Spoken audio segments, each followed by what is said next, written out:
Thank you. Okay, welcome members. Just to remind you that our meeting's being broadcast online and through Parliament buildings, and I'd like to remind you to mute your mobile phones and that no recording nor photography of the meeting is allowed. So if members are content, we'll proceed. Okay, so we have apologies from Pam and possibly Claire, and I think everybody else is accounted for. Any declarations of interest for the meeting? No? Okay, so chairperson's business then.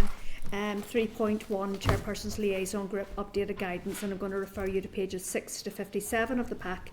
Just to advise that there is now updated guidance for witnesses appearing before Assembly committees. This change allows, these changes follow a report by the Assembly Commissioner for Standards, who recommended that the freedom of expression protections afforded to members is made clear in the information and guidance sent to witnesses prior to their attendance at Assembly committees. The Committee for Standards and Privileges then agreed to support this recommendation. At the meeting of Chairperson's Liaison Group on the 24th of February 2026, the proposed changes were presented and chairpersons were content with the proposed updates and agreed to circulate the final version of the updated guide to all committees and all members. In addition, chairpersons decided, following the Standards and Privileges Committee recommendation, to also review the guide to the role of committee chairpersons. At the meeting of 24th of March 2026, chairpersons agreed the updated role guide to the role of the committee chairpersons, reflecting changes that ensured consistency with the guide for witnesses, and agreed to circulate the final version. So I'm just going to seek your agreement to note both these items. Abelino. Okay, so 3.2, the Community Foundation NI, is just an invitation that you'll find on pages 58 to 59. Just to advise that I've received an invitation to conversation on philanthropy from the Community Foundation for Northern Ireland to its event, A Time to Act, capitalising on the potential of philanthropic giving for Northern Ireland. Just to advise that this meeting is scheduled to take place on a committee day, Wednesday the 20th of May, at 4 o'clock in Belfast. As I have indicated I'm unable to attend, but any member who wishes to attend can do so by registering via the link provided in the invitation. Content to note? Yes. Okay, so it's going to move on to some individual correspondence on the Inquiry and Redress Scheme Bill. So just going to refer you to pages 60 to 70 of the pack to advise that the correspondence from this individual sets out their views on a number of targeted amendments intended to strengthen the bill, as well as further amendments which, in their view, would address structural issues relating to the inquiry. Just to advise that the committee agreed a series of amendments aimed at strengthening transparency, enhancing survivor involvement, improving accountability and ensuring robust Assembly oversight. Some of the issues raised in the correspondence have already been addressed by the committee, for example, increasing the judicial review period from 14 to 21 days. I'm just going to ask your agreement to note this item. Okay. So draft minutes, members, just to advise that the draft minutes of the meeting held on the 29th of April 2026 are found on pages 72 to 82 of your pack. I'm just going to ask our members content that these minutes are a true reflection of the proceedings. Content? Okay, I'll go ahead and sign those then. So matters arising. So 5.1 to 5.2, ending violence against women and girls, and this is some material that you'll find on pages 84 to 106 of your pack. So just to remind that at last week's meeting, the committee agreed to include in today's meeting pack a copy of the resources from the Parliamentary Excellence session on ending violence against women and girls delivery action plan update. I think that took place last Tuesday. Also shown during the Parliamentary Excellence session were Regional Change Fund and Local Change Fund videos relating to the Ending Violence Against Women and Girls programme. So these materials were emailed to members on Thursday the 30th of April, and they're also available on the members portal. Content to note? Okay, strategic planning, draft actions for agreement. So I'm going to refer you to pages 136 to 141 of your pack. And just to remind that after last week's meeting, the committee held its strategic planning session, which gave members an opportunity to consider and plan our approach to a number of work streams between now and the remainder of the mandate. So just to advise that a number of actions were agreed during the informal session, and members will wish to formally agree these actions today for the record. So I'm going to ask the Assistant Clerk to recap the actions agreed at our strategic planning session. Yeah, thank you, Chair. So just in terms of what members agreed last week, we'll just go through them individually if that's okay. So for ministerial briefings, the committee agreed that given that we've only 11 months in the mandate, the topics covered in these sessions would focus on the wider TO portfolio. In terms of the inquiry, mother and baby institutions, Magdalene, Laundries, Workhouses and Redress scheme bill, we agreed that the committee would have 8 items of delegated legislation to consider from the primary legislation in September, and also agreed that post-legislative scrutiny of the bill would be included in the committee's legacy report for the successor committee.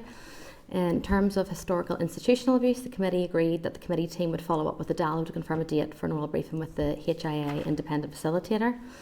We also agreed to continue the pursuit of the publication of the historical clerical childhood abuse TO report and recommendations with the department. Also agreed to arrange an oral briefing on the final figures of the HIA Redress Board following its closure, and we also agreed to remain in contact with the PSNI SRO officer regarding work into HIA and also mother and baby institutions, and we also agreed to ask the PSNI how frequently progress reports are produced and whether these could be shared with the committee. Are members happy so far? Thank you. In terms of any violence against women and girls then, so we agreed to request all briefings from the department in both sessions running in the mandate to receive an update on the strategy in phase 2 of the delivery plan. We also agreed to hold a joint concurrent meeting with the Committee for Justice, with the PSNI and the Police Ombudsman to discuss abuse of power or position for sexual purposes by PSNI offers in relation again to any violence against women and girls, and that's been confirmed for the 2nd of June. We also agreed to hold stakeholder panel sessions with regional change fund recipients, so Bernardo's, Nexus, NSPCC, Relate NI, White Ribbon, Women's Aid, Women's Resource and Development Agency and Youth Actions. We also agreed to hold a roundtable event with local change fund recipients with 11 councils across Northern Ireland. We also agreed to write to recipients of the Small Business Research Initiative to ask for a written briefing in the first instance on the ways that they are using this funding to keep women and girls safe. And we also agreed to write to the department to seek clarity on whether the IFA funded through the local change fund within Mid and East Antrim Council is solely specific to that council area or if it forms part of regional wide programmes. And we also agreed to consider a potential inquiry into ending violence against women and girls in the absence of race relations legislation. And it's just to seek members' agreement for RAISE to conduct a scoping exercise to see where the gaps are that the committee might wish to take forward. Yeah. Okay. In terms of communities in transition then, we agreed to request an oral briefing with the department on phase 2 contracts and phase 3 work plan. We also agreed to ask the department for a list of CIT case studies in order to consider the potential for holding stakeholder panel sessions. And we also agreed to schedule an oral briefing with department officials following the review of the TBUC programme. Regarding race relations then, we agreed that we would hold an inquiry in the absence of that legislation. We also agreed to consider Claire Sugden's PMB as part of the Forward Work Programme should it be introduced within the mandate. And we also agreed to arrange a stakeholder panel session on the draft framework for race relations and delivery plan to take place at the meeting on the 27th of May. So I'm not sure if members have had a chance to look at those lists that were sent round, if they have any comment or any views on who they'd wish to include in those invitations. So this morning, the ones that you had indicated, I wonder, should you maybe just put those into one email then, because it seemed reasonable to me, along again with the link, so if anybody wants to look again. But I think that you've sort of started to frame it up.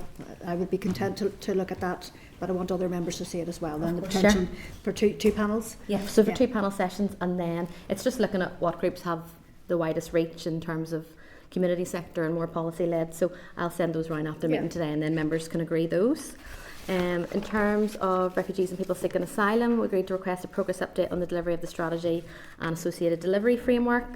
We also agreed to write to the Secretary of State to outline how the Home Office declined to provide oral evidence to the Committee on Immigration Enforcement.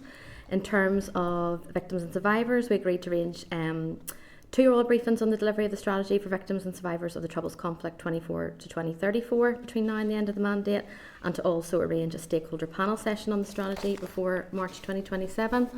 In terms of troubles in the conflict, we agreed to arrange an oral briefing with departmental officials following the closure of the Victims Payment Scheme to new applications before March 2027. And we also agreed to issue a press release at our last meeting before summer recess highlighting the scheme's closures to new applications in August of this year. We also agreed to keep a watching brief on the UK Government's Troubles Bill and how this will progress in the next session of Parliament. In terms of rights, language and identity, the committee agreed to arrange an oral briefing with the Office of Identity and Cultural Expression and the 2 language commissioners before March 2027, and we also agreed to look at the potential of holding an oral evidence session with rights, language and identity groups before March 2027. In terms of the Programme for Government, we agreed to arrange an oral briefing with department officials on the Programme for Government and the Delivery Unit once in each session before March 2027. And in terms of international relations, the committee agreed to write to the department to confirm that monthly updates from the 3 bureaus will be provided to the committee on an ongoing basis. and we also agreed to arrange an oral briefing from the 3 bureaus in January next year. And we also agreed lastly under that action to keep a watching brief on any progress in terms of the draft investment strategy. In terms of other agreed actions then, it was just that we agreed to request written briefings from arm's length bodies and to consider these on a monthly basis between now and the end of the mandate. So if members are happy with those actions, I can update the final strategic plan document. Go ahead. Just one to add to the Irish FA query regarding Mid and East Antrim. When you look at their table, there's £100,000. The Irish FA basically got a quarter of that.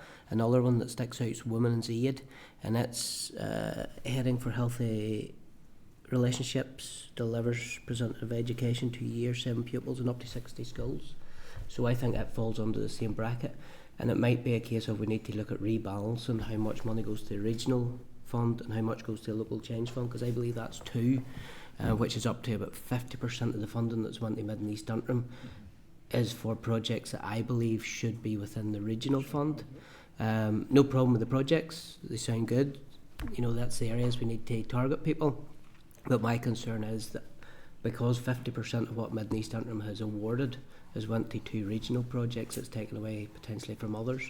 And it might be better that awarding councils, if this is the route we continue to go down, awarding councils less through the change funds and putting more into the regional fund to ensure that when they're applying to the correct category. Members are content, I'll include Yeah, I suppose that's something that I'm conscious of in terms of if we don't get the race relations order and we do take this forward as a inquiry, I think that's the piece we should be looking at. What academic research informed the strategic framework and whether the funding is actually flowing through from what the academics in terms of attitudes and stuff. So no, I'm content with that. The other aspect that I thought about afterwards was that the refugee integration strategy does, in its delivery plan, does talk about publishing an annual report. So I'm wondering, are the timescales correct in terms of us asking for that, since we're about a year on from the first one? So that would be the only tightening up a wee bit of that, I would say. And go ahead, please. In support of what Timothy was saying, I think we need a little more information just about how the regional change fund is used vis-a-vis the delivery to similar or the same organisations locally, and if it's enhancing, then we need to see why that decision was made and what benefit has been derived from that. Or if it's duplication, then we need perhaps to see that the local funding is directed or targeted into more local organisations that are perhaps better fit to deliver on the ground. Thank you. Okay, anything else before we move on? No. Okay, so seek everybody's agreement to note this item then, those changes? Okay, thank you. 5.4, Irish Language Commissioner. So we've received some further correspondence, and I'm going to refer you to pages 3 to 6 of the table pack. So the Commissioner for Irish Language has responded to the committee's correspondence of the 26th of April this year in relation to the committee's request to have sight of the correspondence between his office and the Belfast Telegraph. The Commissioner has advised that the committee will receive a copy of the correspondence once the Freedom of Information processes are complete in relation to this. So just to advise that the funding breakdown of the 3 offices was provided by TO in correspondence considered by the committee at last week's meeting. So just to remind that the Rights, Language and Identity branch initial bid for 2025-26 was for £1.5 million to fund the establishment of the offices. This wasn't met, and a baseline allocation of £370,000 was awarded for work. In the meantime, the December monitoring bid provided the Office of Identity and Cultural Expression with an operational budget of £274,000 resource and £10,000 capital. And both language commissioners were provided with an operational budget of £275,000 resource and £10,000 capital for this current financial year. RLI submitted bids on behalf of the 3 ALBs for 2025-27 onwards. The resource bid for 2026-27 is £2,814,689 and £2,895,888 for 2027-28. So just to advise that any further comments relating to the Commissioner and the individual committee members are a matter for those concerned, and members are free to write to the Commissioner in an individual capacity as an MLA at any time. And I'm just going to take a pause. Go ahead.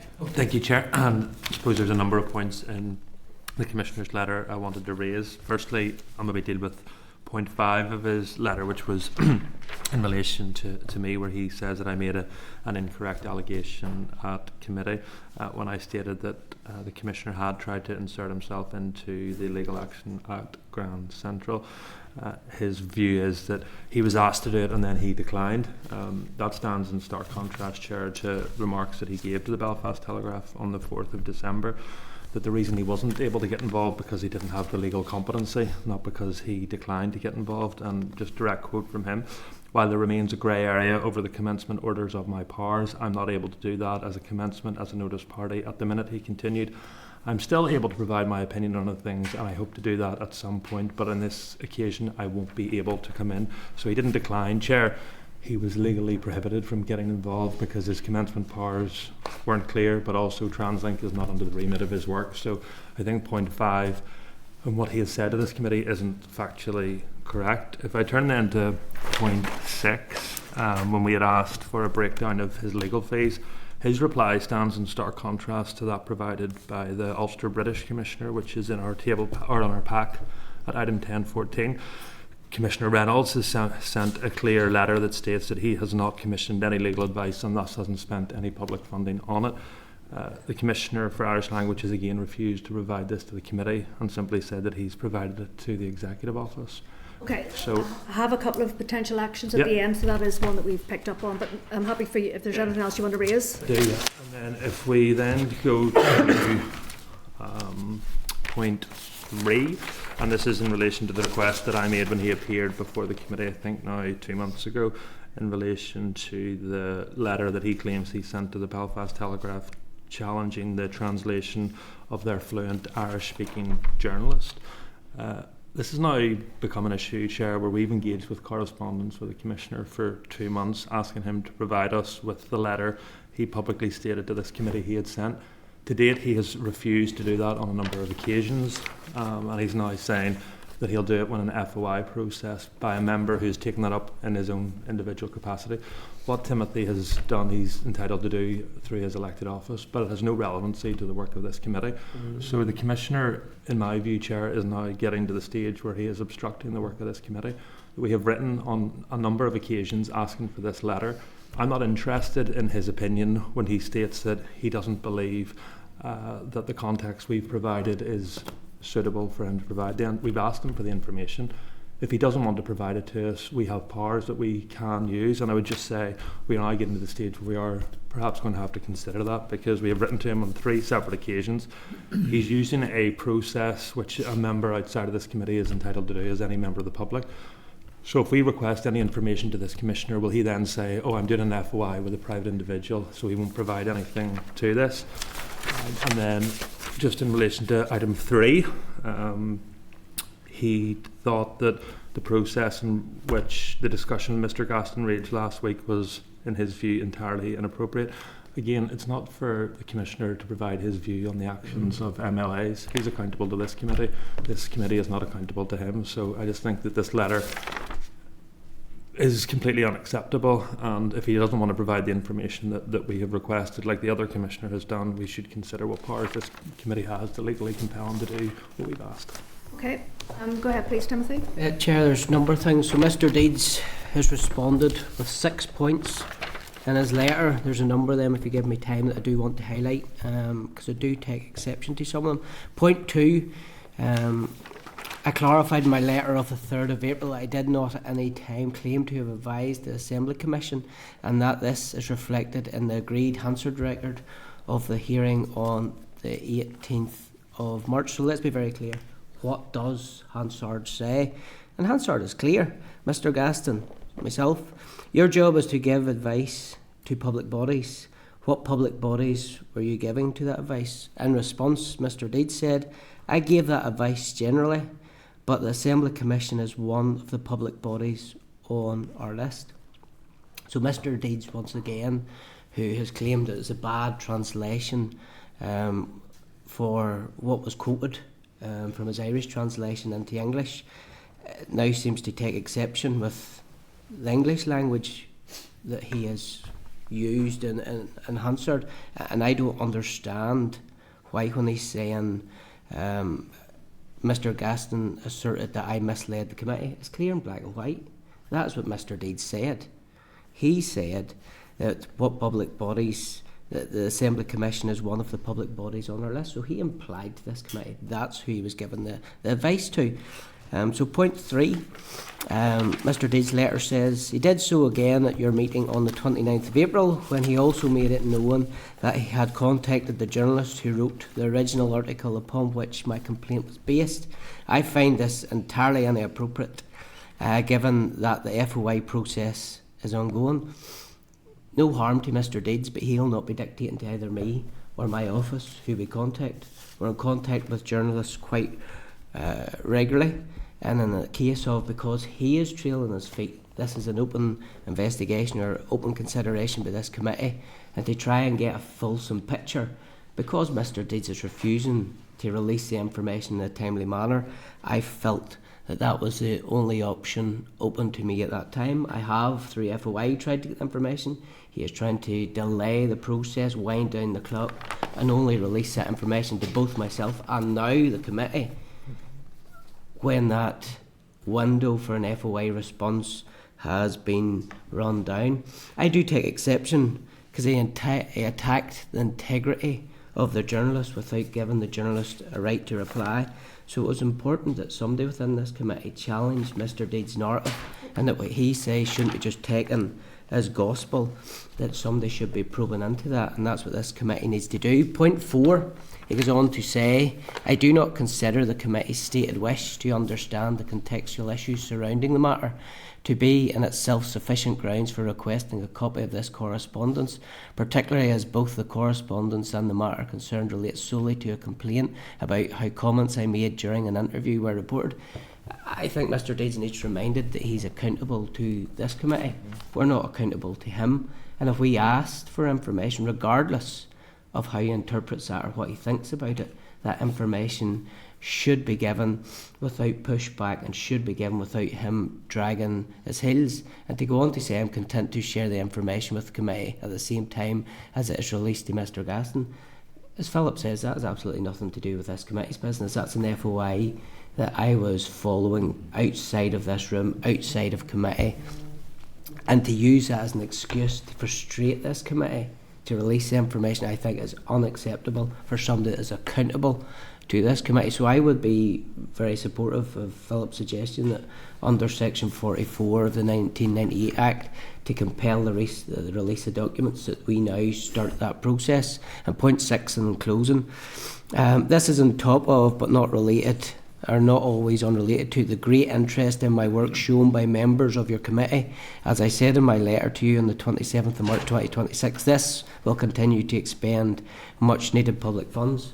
Mr. Deeds is deciding to expend public funds and frustrating this committee by continuing, instead of releasing the information in a timely manner, he is continuing to send letters to frustrate the process. And I think it's about time we used our section 44 powers to Mr. Deeds. When we asked for information from the other commissioners, they provided it. When we've asked for the information from Mr. Deeds, it's been met with a stone wall and a legal process, and that's no way that any commissioner under the remit of this committee should be acting. So I would support, and if Philip's making that proposal, I would second it, that we start the process under section 44, that we have to compel the documents that we've asked for Mr. Deeds. He was the one saying this was a bad translation. He was the one saying he wrote to the Belfast Telegraph, and instead of trying to clear that up, he has frustrated the process of this committee. He has delayed it to try and cover that essentially the Irish Language Commissioner, when he was responding to a question, chose the wrong language in Irish. It's his failure, and his failure to grasp the Irish language has led to this predicament that we're in, and this is continuing to take up time in this committee. And if he had released the information at the time, we would have moved on and we would have closed the case. But he will continue to draw a spotlight to his office because of the way he's acting, the way he's carrying on. Okay, I actually have a couple more items in relation to this agenda item, but I want to bring Carol in at this point. Please go ahead, Carol. So rather than going straight to the compellability end, I think a wise thing would be to write to the First and Deputy First Minister to ask and to clarify exactly. So the points that have been raised should be put in a letter, but I would like them to be clear that they're coming from Philip and Timothy. But there are points nonetheless that need responded to. So if you write to FM, DFM on that to get clarification on what either should or shouldn't be done. Because this is, for me, this is going down a rabbit hole and it needs sorted out. Thank you. Okay, thank you. So I suppose there's a third proposal, third section or third way we could go, and that would be for us to seek legal advice on whether we should compel under section 44. Go ahead, please, Clerk. Chair, what I would suggest at this point is that the response that you've received, honestly, I haven't seen that before from an arm's length body to come back and say, no, I'll answer.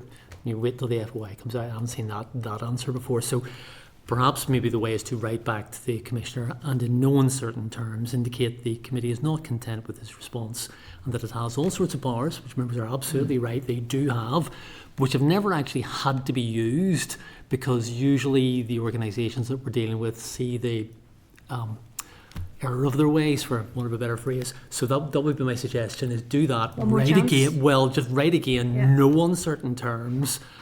There are all sorts of powers that the committee has. Please do provide in a timely manner and according to the original timescale from the original correspondence.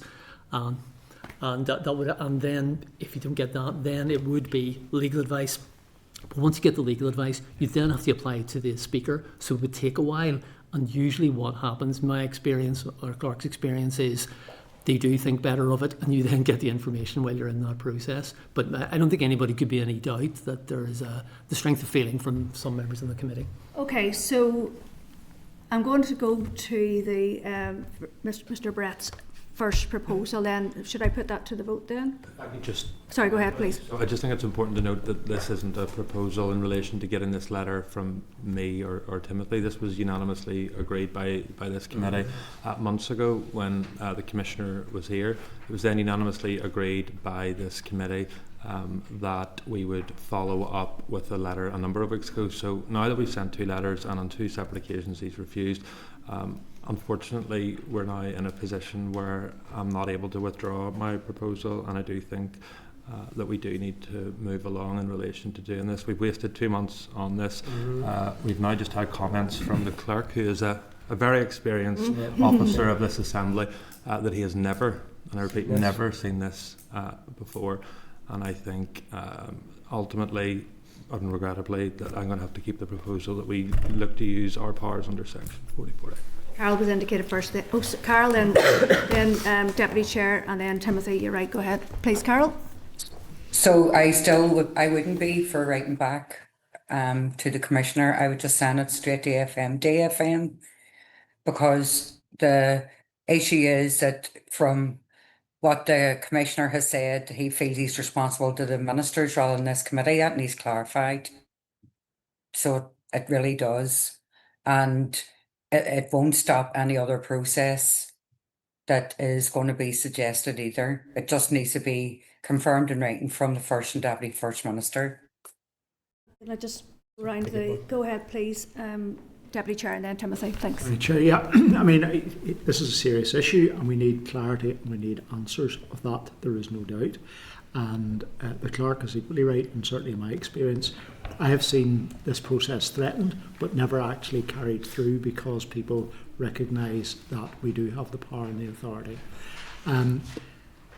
I also think that Carol's suggestion is very helpful, and perhaps what we should try and do is perhaps combine the two, and we can either decide to write again to the Commissioner with the warning which the clerk has outlined, saying if you do not, then we will. Or we write to FM/DFM and CC the Commissioner in, so you can do it either way round, and we say to FM/DFM, we are going to take this action but we appreciate that you also have received some of this information. For example, they hold his accounts, they understand, they've seen them, so they can provide the information to us as well. So either way around, what I'm proposing is that we write to the Commissioner and CC First and Deputy First Minister, or we write to First and Deputy First Minister and CC the Commissioner. But in that correspondence, what we're effectively doing is setting out the very clear final request, final demand, if you like, that the clerk has outlined to us. Thank you. Go ahead, Tumsley. Yeah, to be very clear, I'm quite sure Mr. Deeds is watching this, or he'll watch it back later on. The approach that's being suggested as a compromise to me shows weakness. It shows we're toothless in a way, and I believe it's got to the stage because we've been given the runaround for so long that we need to start the process for to compel the information. If that means we copy in First and Deputy First Minister to let them know that's what's happening, so be it. But I think we need to start the process and show we're serious about this and put down a marker, not just for this case, but for anybody else of any other arm's length body or commissioner that thinks they can mess the committee about. Okay, go ahead, please. Okay, members. Sorry, Peter. So what you would do is you would seek legal advice, and once you've got your legal advice, you were still set on that course. We then have to apply to the Speaker, and then what would follow is a letter. I think would go from the Speaker to the individuals in question. And look, we've never got that far. We could do both in terms of what Stuart's proposing, in terms of writing to the First Deputy, First CC Commissioner, but also doing our legal advice, so that if we don't At the same time, I don't have a problem in doing it at the same time. Okay. Yeah, I think that's the reason. I'm happy then to have that as a proposal. Okay. But I think, Chair, it is important that we give effectively the final written warning. And I think some of the legal advice that will come back is, where did you say in your correspondence previously that you had that you were minded to do this, or that this was a potential end point for what's happening here? So I think we do actually need to protect ourselves, issue that effective final written warning. Okay. Anybody online or anybody else? Okay. Do you want to recap then in terms of what we're going to do? Thank you. So Sinead. Sorry, Sinead, I didn't see your hand. Go ahead, please. Sorry. Yeah, honestly, every time I come on this committee, it's like the Nolan show. Honestly, it's the Nolan show live in the afternoon of a Wednesday.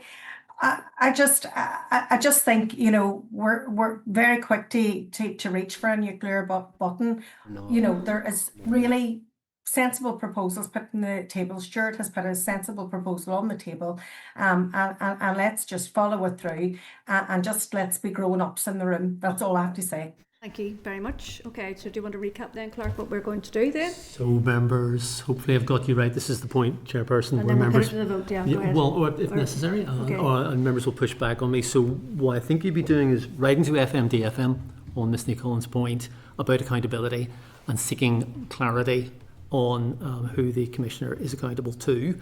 And also I think writing separately to Mr Deeds, asking for the information, making it abundantly clear that the committee is very seriously considering the use of these Section 44 powers. Additionally, get the legal advice. So that we can just kick off that process so that everybody knows we're serious.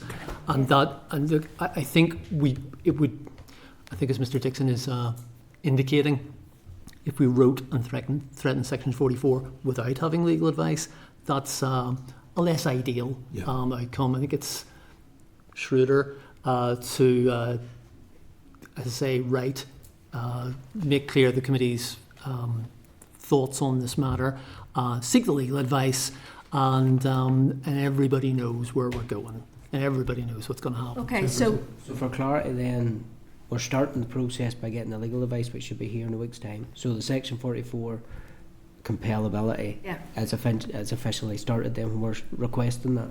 Is that agreed? Sure. Yeah. No. No, we're seeking legal advice whether this is the circumstance. Guys, I'm really conscious we've got 4 items today, and there's still a couple of more items under this agenda item that I need to raise. Go ahead, please, Carol, and then we genuinely need to move on. Yeah. So I just find it ironic. We're complaining about people wasting time, and then we've spent whatever time it is in this. I put a proposal that the First and Deputy First Minister accept Stuart's suggestion that we copy the Commissioner into it, and then at the same time, I think the flavour is that we look at legal advice about compellability. See if that's agreed. Can we just move on? Okay. Are we agreed? Take legal advice. So we're making it clear this is the first stage. Legal advice in terms of, yes. So what we're going to ask is the committee team Yeah. to recap all this, go to legal services and keep all members updated in terms of what's going to happen. I don't want to come back next week and be left in a position where we have to go and seek some further information. Well, I would hope, Chair, that we will have had legal advice, and we will equally well have had a very sharp response from both FMD, FM and the Commissioner complying. Okay. If they haven't, then the next step will be to follow what Mr Brett and Mr Gaston have said, which will be to take the action outlined in the legal advice. Okay. Okay, so two other parts to this. So in the letter from the Irish Language Commissioner, he has further clarified of his request to have sight of the correspondence sent to the Speaker and copied to the committee by the individual, and we've considered this at our committee meeting on the 22nd of April. He wasn't asking for the committee's correspondence to the Speaker's office on the Commissioner's attendance at the Irish language event, so he has asked us. So the process usually would be that the committee team would go back to the individual and ask could that be shared with the Commissioner. Are we content for that process? Yes. Okay, thank you. And then the last item there would be off the back of the legal fees discussion to write to the Department to request a further detailed breakdown of funding provided to all three offices, including these, any amounts of legal fees spent to date. Are we agreed? Agreed. Okay, good. Right, members, we're going to move on to item 6. So I'm going to seek your agreement for Hansard to record this oral evidence session with the new Executive Office Permanent Secretary. So members, I'm going to refer you to pages 143 to 144 of your pack for the clerk's brief, and our guests are going to join the room.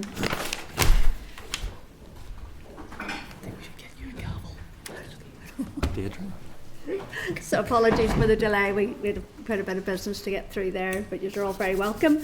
So we have Maura Docherty, he's the new Permanent Secretary of the Executive Office, Mr Gareth Johnson, Deputy Secretary in the Good Relations and Inclusion Unit at TU, and Miss Brenda Henderson, who's the Deputy Secretary in the Executive Services and International Relations Unit at the Executive Office. So thank you, you're all very welcome to committee today. And I think we just got your business plan for last year in terms of our papers. Was there anything else to be received from you? No. Okay, so do you want to make some opening remarks then, please? Thank you. Thank you, Chair, and really appreciate the opportunity to meet with the committee today. So I'm joined, as you say, by my colleagues, Gareth Johnson from our Good Relations and Inclusion Directorate, and also Brenda Henderson from Executive Services and International Relations. So I joined the Executive Office in February, and prior to that I was Deputy Secretary in the Department for the Economy with responsibility for skills, further and higher education and careers, and prior to that I was Deputy Secretary in the Department for Communities. And I've had earlier director roles across justice and infrastructure, which included strategy and innovation, the joint domestic and sexual violence and abuse strategy between justice and health, and also public transport policy and delivery. So this experience has given me a really strong interest in cross-departmental collaboration, public service innovation and social impact, and I'm keen to bring that experience to bear on the work of the Executive Office. And I'd like at this stage to acknowledge the contribution made by David Malcolm as Interim Permanent Secretary, particularly in steering the Department through the publication of the Programme for Government and the launch of a number of critical strategies, including ending violence against women and girls. Since joining the Department, my immediate priorities have been early engagement with the Ministers, colleagues and partners, addressing the pressures associated with the departmental budget, grounding the work of the delivery unit so that it provides effective support to Ministers on delivery and transformation, and maintaining momentum against Ministers' priorities as set out in our business plan. And with your permission, I'll make some brief remarks on the budget, the delivery unit and on delivery of the Department's business. So budget, as committee members will be aware that the Department has entered the new financial year without an agreed budget, so a multi-year settlement would provide greater stability and support longer term planning, and that remains an important objective. So TU's delivery ambitions are set out in our bids for a multi-year settlement, on which the committee has already received briefing, and in the meantime my focus is on managing the resources carefully, maintaining delivery against Ministers' agreed priorities while being realistic about that wider funding envelope. While not yet an agreed outcome, the Finance Minister's proposals around earmarked resource allocations, including for EVOG, the language bodies, Climate Commissioner and Victims funding, are welcomed. And looking ahead, the Department and its arm's length bodies will continue to secure best value. Ministers have been clear that administration costs must be really tightly controlled, with resources directed towards delivery, and that expectation is fully reflected in how I'm leading the department. In terms of the delivery unit and transformation, the delivery unit has been a key priority for me since taking up post, because it's one of the principal mechanisms through which ministers' priorities are followed through and delivery is supported in practice. And I know that the committee has recently heard from the head of that unit on the approach, so I'll not repeat that. Instead, I'd like to set out briefly how I see the unit supporting ministers as it continues to mature. The delivery unit exists to help the executive and the wider NIC turn ministers' priority reforms into delivery on the ground. It does not deliver services itself, and it does not replace departmental accountability. Its role is to support and challenge departments, provide insight and access to expertise, and help maintain focus on a small number of agreed priorities. In line with ministerial ambition, my focus is on ensuring that the unit supports transformation in a way that is systemic and sustainable, moving beyond individual projects to a portfolio approach. That includes supporting shared learning across departments, strengthening genuinely cross-cutting capability, particularly in digital data and innovation, and helping approaches that ministers want to see succeed scale more effectively. In short, the purpose of the delivery unit is to support ministers in seeing their priorities delivered more consistently and at pace, while keeping responsibility and accountability firmly with departments and services. On delivery of the department's business, the department's 26-27 business plan will of course be shaped by the eventual budget position and will be shared with the committee following ministerial consideration. In the meantime, we continue to deliver across the breadth of our responsibilities, including the recent launch of the EVOG delivery plan and the forthcoming Head, Shoulders, Knees and Toes campaign. And I also want to particularly thank the committee for the constructive and supportive way that it has approached the truth recovery legislation. The engagement has been most welcome. And I think everyone recognises what a complex and sensitive area this is. It will remain a key focus for the department, and I know it will continue to be a priority for this committee for the remainder of the mandate and beyond. The committee stage has really reinforced the importance of the committee's role in scrutinising legislation, in challenging the department where appropriate, and in supporting the work that it develops. That constructive approach will remain important as the Assembly works through the remaining stages of the legislation before the summer. So, in conclusion, rather than take up any more of the time with introductory remarks, I'd be very happy now to take questions and comments from committee members. Okay, well, thank you very much again, Moira, for coming before committee today. So, in our papers then, it talks about you being a principal advisor to DFM and ensuring the machinery of government works effectively by delivering and developing and delivering programmes which can support strategic frameworks. So, in the strategic context of the business plan for last year on page 2, you talked about that balance between technology, climate, green growth, etc. And so it says in the business plan in quarter 3 that you would take forward the appointment process for the Climate Commissioner. We passed the regulations by a clear majority in the Assembly 13 months ago. What is happening with that post? I'm very concerned that we're not going to see it within this mandate, and that statutory responsibility for this Commissioner to oversee the Climate Change Act is not going to be fulfilled. So those discussions remain ongoing. There's consideration around that, and we're very mindful of the commitments that have been given in the business plan. So has the recruitment process been taken forward in quarter 3 of last year? No, that's not been the case. Okay, so that hasn't. Okay.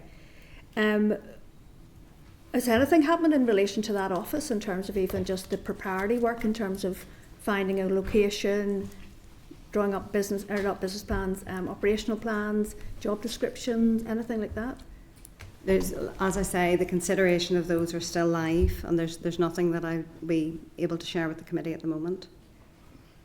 Okay, so but we as a committee, we scrutinise those regulations, you know, so there's this mismatch between what we've been asked to do by your department and what we are fulfilling.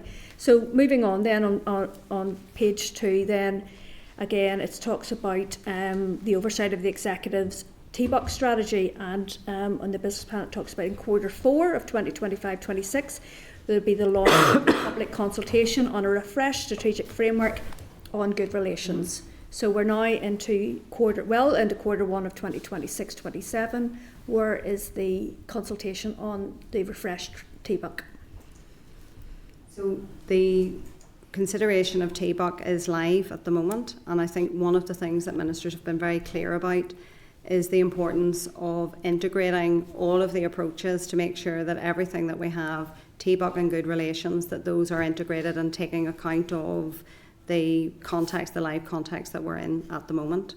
So T-Buck 2 is something that ministers are engaging with officials on at the moment, and it is something that proposals will be brought forward when those engagements have concluded. Okay, so respectfully, we have heard this from the very start that this committee was set up over 2 years ago. We have heard this same language. We're less than a year remaining in this mandate, and it's just so disappointing. We have seen the breakdown in race relations in some areas. We have heard, stuff around the communities in transition, the good work. I mean, there's clearly a need to knit all that together, but we are not seeing any product from that conversation. So is there any indication of when this strategic framework will be launched so that the public can have sight of us, so that we as committee members can scrutinise it? So I think you make a really good point, Chair, about the fact that these are really important, and I think particularly with T-Buck, you know that we've had a decade of significant success there. It's one of the flagship programmes from the Executive Office, and while I appreciate that there's great strength of feeling there, ministers are very, very minded that all of the lessons across this range of related and integrated strategies, that those would be brought together. So I'm not in a position 12 weeks in to give you that firm date, but what I have is a really firm assurance that the ministers are particularly engaged on this and see very, very strongly the importance of bringing all of these things together. I suppose my frustration is that we have a crisis, we have riots on the street, we have breakdown of public order, disorder in our communities. We'll never have a perfect time for the ministers to say, right, now we have got the framework, let's move forward with it. You know, we keep sort of saying, oh, we must take this latest incident into consideration. We need that. We're never going to move forward on this. So I've got another area. I could literally spend the whole hour myself, but I have to be respectful of my colleagues. So again, on page 17, it talks about engaging internationally, in the engaging internationally section, about the Europe strategy and international relations. And it says in Q1 of 2025-26, we'll implement the international relations strategy through thematic and geographic delivery plans. And it talks about establishing partnership boards and drafting plans, etc. So where are we with the Europe strategy and the international relations strategy? Again, the international relations strategy is something that's under live consideration by ministers. But to your earlier point, Chair, for all of these things, the work is continuing. Work is ongoing, both on the ground and within the department, across the full range of things that you mentioned under T-Buck, but also international relations. We have a very active international relations team, both here and also through the auspices of our three bureau. So to give the committee that reassurance that the strategy is a very important milestone, of course, but that doesn't preclude the very active work that's going on right across the board.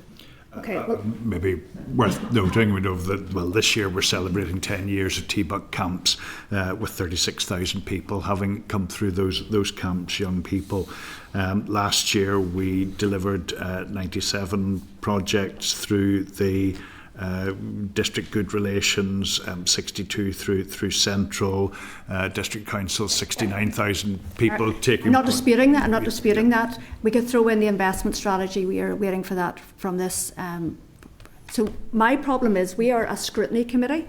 We are meant to hold yous to account. This is how our tripartite system of government works in Northern Ireland. But if we don't have those strategies, how do we hold yous to account for the receipt of public money? You have a large staff team, maybe not as large as you'd like, and responsibilities. And if we don't have all this stuff in front of us, how can we ensure that accountability and oversight of those functions? I think the committee has played a very active role and continues to do so. In fact, I know you've got the closed session coming up this afternoon. I know how important that scrutiny has been to the work of that team. And I fully understand the role of committees, having worked within the system for many years. I suppose the distinction of the work of the Executive Office, which I'm, as I say, I'm fairly new to, the fact that it is a joint office, that brings a different dynamic. And the thing that I would say very importantly there is that many of the issues that sit within the Executive Office, as this committee will know rightly, are some of the most complex and sensitive within the Executive. And where you are dealing with the joint office, obviously there are issues there around alignment that require additional time. So that is, while I hear your frustration, Chair, that is also a feature of the system that we operate within. Well, I suppose the reason why I started with you being a principal advisor, I'm very conscious that there are some very thorny, knotty issues, KNOTTY issues that you have to deal with, and I suppose there are some that maybe shouldn't sit within TO, would probably be more comfortable in other departments. And I'm very conscious that if you're producing a business plan and we're looking at a year on, and a lot of these milestones, and I genuinely don't want to go through them line by line, but I could, of so many that just haven't been delivered upon or are well out of date, then like where do we go from here? If for example you came here today, you didn't give us any papers apart from a year-old business plan, so how do we hold you as senior civil servants to account if we're seeing in front of us examples of where key targets have been missed? So, Chair, I think there's been a mismatch in our expectations, in that for me this was an introductory briefing, 12 weeks into role, and for me this was about setting out the position and my intentions going forward. If there was an intention for me to bring something before the committee at this stage, if I've misunderstood the introductory element of the briefing, I apologise for that. The committee has a really important scrutiny role to fulfil, and it does on all of our business week after week. I will absolutely take your point around the progress on the business plan. I will absolutely take your point on how you would wish us to report to you on that. As you know, we have a really significant programme of achievements and delivery. Of course, I'll bask in the reflected glory because those are all delivered by my predecessor and my colleagues. But a number of them, particularly in recent weeks, with, for example, the launch of the recent plan from EVOG, the memorial event here in February, which was a really tremendous milestone. So, you know, I think you can point to a lot of really positive delivery from the department, and I know that you'll be holding me to account for that delivery going forward. Okay, just a very quick update on the letters of offer. You said there that there's no agreed budget. I was meeting with some groups last week who are very concerned that they're working at risk, haven't received a letter of comfort, and are not now well into this financial year. That's the Minority Ethnic Development Fund, but I'm not sure across other programmes. Where are they? When are people going to get their refreshed contracts for funding? I had a meeting with our finance director this morning, and we are putting together urgently proposals of how we're going to operate within, obviously, the contingency envelope that we've been provided with. So you know that we are constrained by virtue of the fact that we don't have an agreed budget.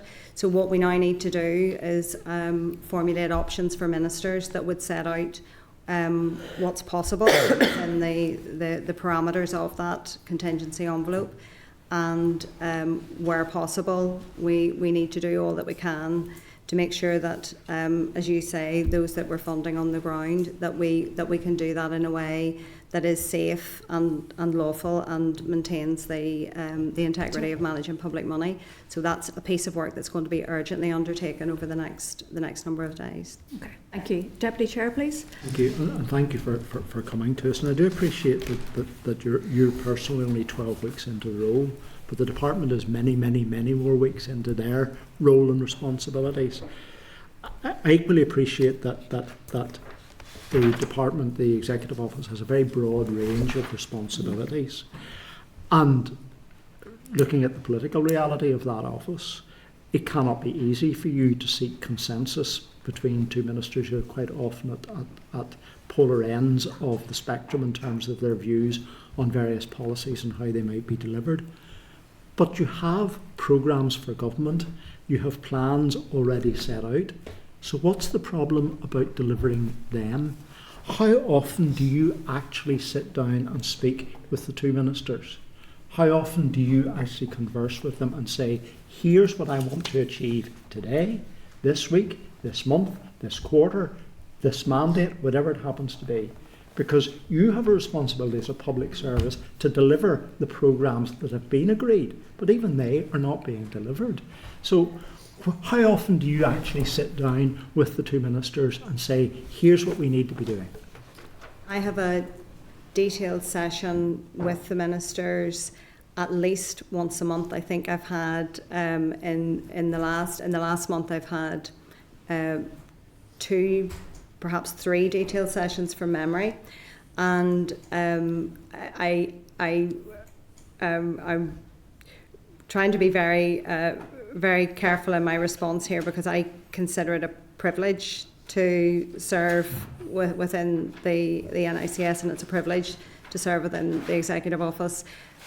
That's the nature of our constitutional arrangements. We have a joint office in the executive office, so that's my job, is to work within that and to give the best possible advice that I can within those structures. So yes, I agree that we've got priorities that are set out. That indicates the strategy and the direction of travel. And then it is our job to provide coherent, well-evidenced advice that supports ministers in making a decision. And when you've done that, where's the roadblock? Why doesn't it happen? I think we can point to many instances of progress and delivery within the executive office and beyond. The instances that we were discussing just now are things that are under live consideration, many of them for very good reason. I wouldn't categorise that as a delivery issue. And certainly if we're looking back to renewed devolution and to what the office has been doing since in terms of strategy, and if we were focusing just on strategy, obviously the early agreement and the delivery of a programme for government has been key on that, but we've seen the agreement of the strategic framework for ending violence against women and girls by the executive. There is the strategic framework on race relations that's out for consultation.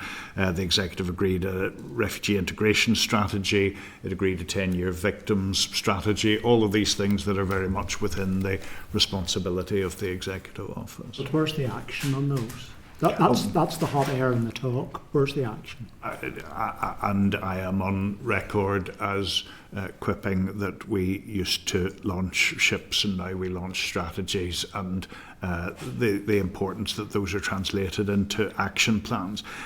All of them are. If you look, for example, at EVOG, where just in the last week or two we launched the delivery plan for 2026 to 28, and we're able to note at that launch what had already been achieved and the difference that was already being made in something that requires generational change, but the important start that has been made there. The framework for race relations published for out to consultation at the moment.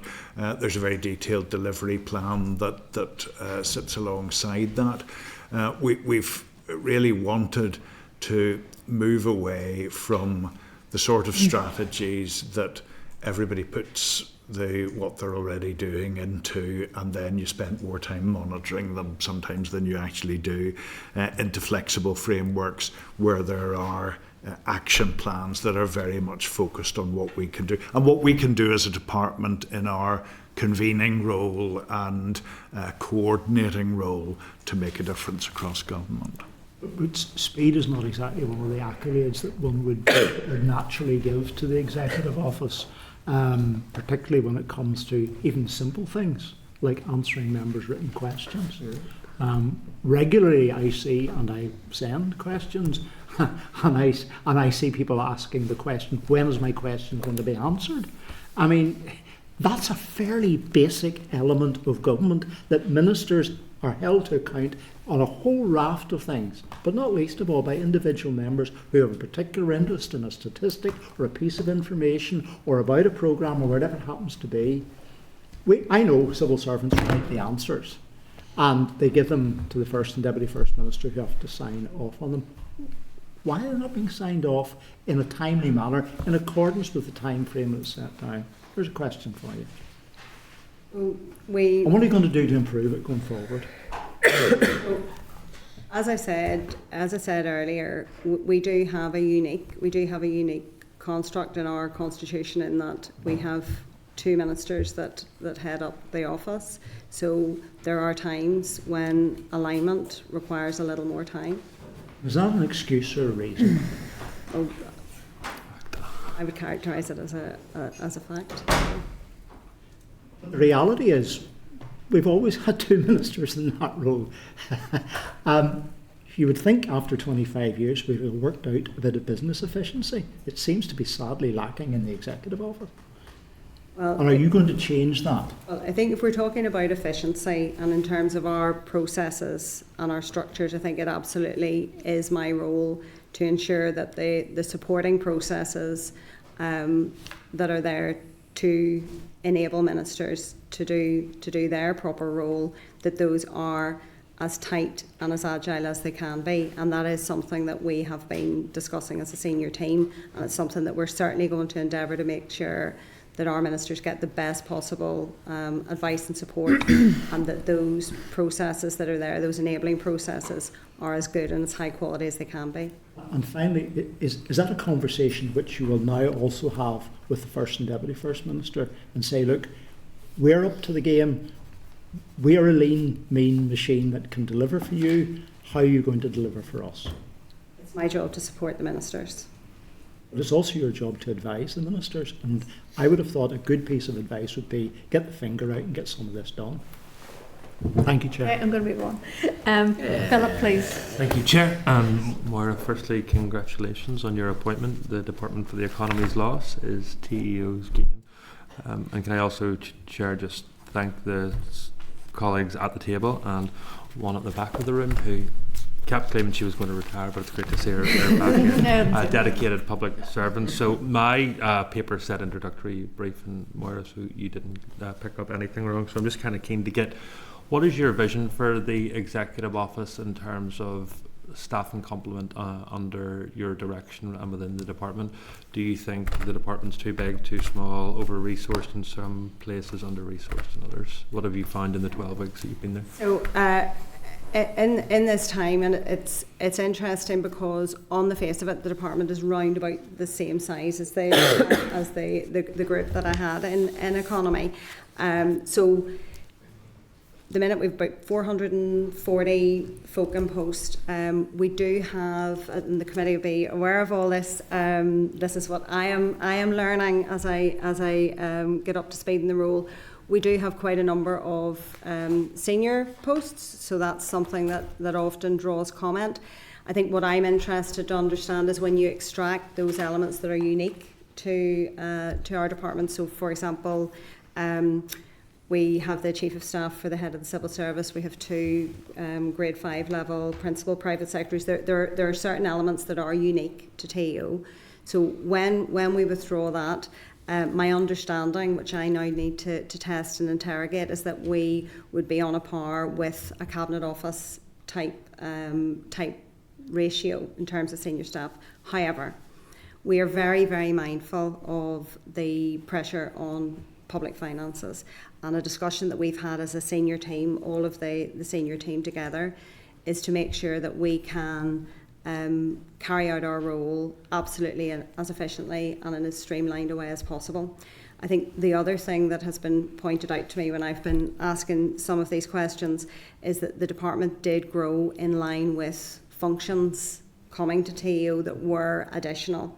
So I think we need to take all that into account, and we need to make sure that we do have people at the right level doing the right thing and in the right places. So that will be part of my role as accounting officer and in leading the department, which is to work with my team to make sure that the department is staffed in a way that is appropriate and that we are continuing to look at the most streamlined and efficient way of doing things. So one of the things that, again, maybe a hangover from my last job, I'm very focused on upskilling and reskilling our staff. So we have brilliant people, really brilliant people. Some of them will be coming to speak to you later today. And I just want to particularly make sure that we have a really good grasp of what skills we need and that we are investing our time, particularly as senior colleagues, in bringing people on, because one of the things that we have to be mindful of, in particular this phrase grade drift, quite a lot. So that's something that we're very focused on, which is making sure that people are carrying out tasks that are appropriate to their grade and that actually they're given a really good job to do, because they'll do a good job if they have a good job. And then yesterday I had the pleasure, maybe Gareth will say the displeasure, of going to his office in Castle Buildings, and I was struck, with the exception of Gareth and his team, of the amount of empty offices. So what is your departmental approach to staff working in the office versus working from home? So our approach is the policy of 40% in the office, and I am a really big advocate of people spending that time in a really purposeful way. So and I work part of the time in Stormont Castle and part of the time in Castle Buildings, because I think it is important, well, for me to get to know people and to be visible. And I've tried to tag that onto when I know that teams are going to be present, so they've different anchor days. Yeah, so my issue just with TU in particular is, so there's a unique nature to that, in that, you know, officials may need to engage with both the Office of the First Minister, the Office of the Deputy First Minister. There may need to be facilitation of bringing people together to discuss special advisors, etc. And is that as nimble and easily done when First and Deputy First are usually based here so often, and then we have officials sitting at home?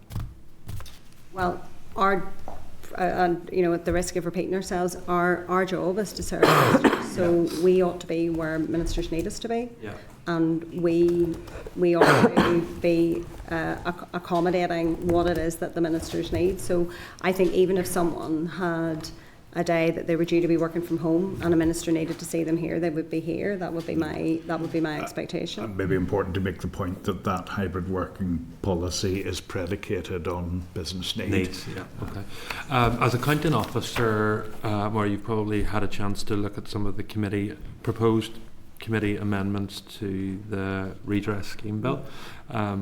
First and Deputy First Minister have obviously recently sent a letter to the committee outlining their concerns at the decision taken by members of this committee in relation to amendments in their name and the possible implications that they would have on not just the budget of your department but the Northern Ireland block and whole. What's your view as accounting officer of some of the amendments that have been proposed by some members of the committee?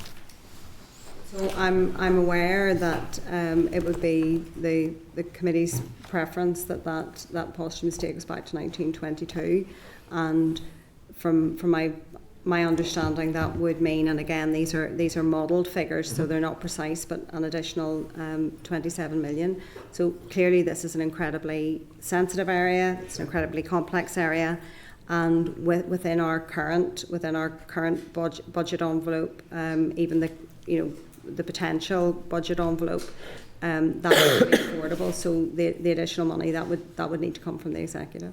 So your position as accounting officer is the amendments proposed by the majority of this committee are unaffordable? That wouldn't be my position. My position. So what would your position? My position would be that if that was the case.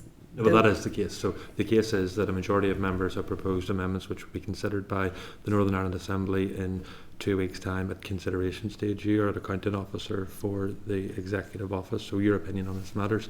Is it affordable currently within the draft budget that has been proposed by the Finance Minister? The draft budget, as committee members know that it's a draft. It hasn't been agreed. No, And at the point where that draft was published, presumably in terms of the chronology and the appropriateness of the various processes, that isn't factored into the draft budget because it's a proposal. It is not yet law. If it was to be made into law, the additional money would need to be found. There isn't the headroom within the TO budget at this point. your position is it is unaffordable. My position is that if that would become law, we would need to seek the funding from the executive. No. Sorry, I couldn't hear you. Colleagues were talking there. Apologies. So any additional requirement that isn't currently provided for within our baseline would need to be sought. Yes. Okay. And then finally, just from me, Brenda, you look after international. I do. Okay. Firstly, I think it's just important to recognise that the committee values the work of all our bureaus, but in particular the bureau in the United States has undergone a lot of change recently, and I think has improved massively in recent times, both in terms of supporting operational delivery, recent visits by Minister of the United States, including Minister Archibald, who's just returning now from Washington. What value does the officials place on our Washington bureau? So absolutely fundamental to how we engage with the wider world. If you ask me to say what do our overseas offices actually do, it is about supporting the delivery of the programme for government and the economic vision of Northern Ireland. It's also about enhancing the persona of Northern Ireland as somewhere that people would want to come to visit, to invest, to work, to study, all those sorts of things. And actually it's about building those strategic partnerships. So that's about making sure that we can connect to people to help us sort issues that we want to sort, but also to grow our economy and to do all of those sorts of things. Are there any forthcoming vacancies in those bureaus? There's always churn, and obviously I don't discuss individual HR issues, but there will always be churn, but we will always be aware of those and plan accordingly for that. So are you planning on advertising any of the substantive posts of any of those? As they come up, yes. Will that be happening in the next month? It will, yes. So we do have vacancies coming up because obviously there are fixed terms in those overseas offices. It's a very tough job. It's not a 9-to-5 job. You work out in the evenings and weekends. So actually we do like to have a turnover in that as well and give other people the fantastic opportunity that you get from working in the offices. There will be vacancies coming up and we will be advertising for those externally, yeah. Externally? Yes, externally, yes, absolutely. Outside of the civil service? Yes. So in the first instance, there'll be external, yes, not internal? Yes. Okay. Okay, thank you.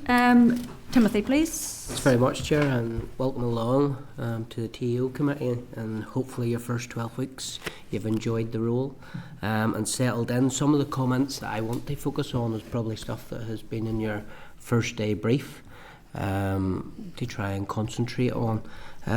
Picking up on page 6 in the business plan, what caught my eye was there remains 10 million of unmet bids.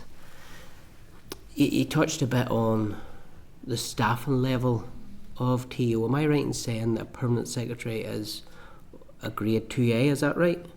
Or what grade is a permanent secretary saying? Grade 2, yes. 2A. So how many 2A grades currently operate within TO?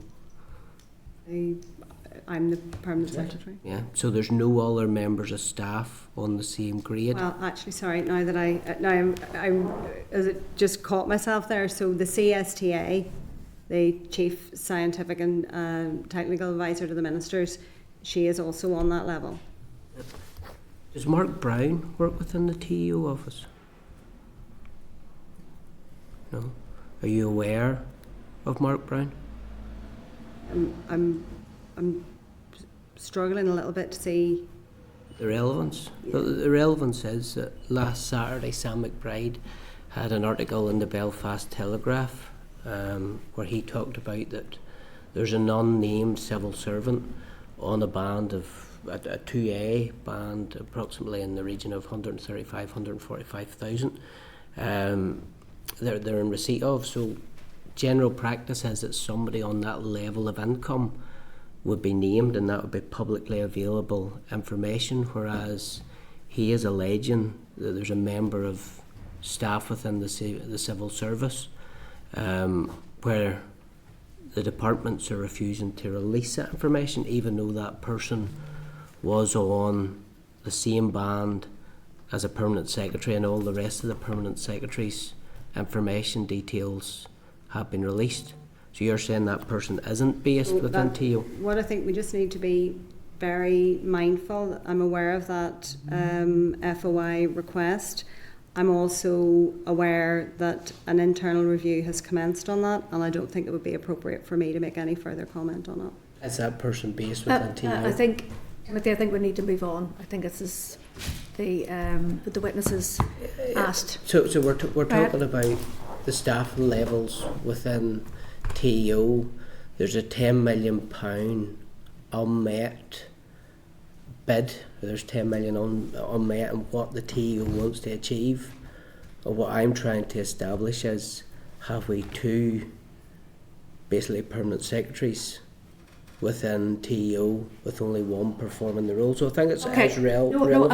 Okay. So I think I've picked up. Excuse me, sorry. I think I've picked up from Maura that is there an FOI request in on that basis? I think that you will get your answer, or whoever that FOI came in from, in due course. And I think if I could just add, Gareth has reminded me that our first legislative council is also permanent secretary level, and is attached to TO. Okay, so that's now unanswered then. Okay, if you please move on. Only three people on that grade within TO. Timothy, I've asked you to move on. If you don't, then I'll go to the next member. Thank you. If I could move on to page 2, it lists your arm's length bodies, and amongst those is the Maze Longcash Development Corporation. So obviously the Maze is something Balmoral Show is going to be there next week.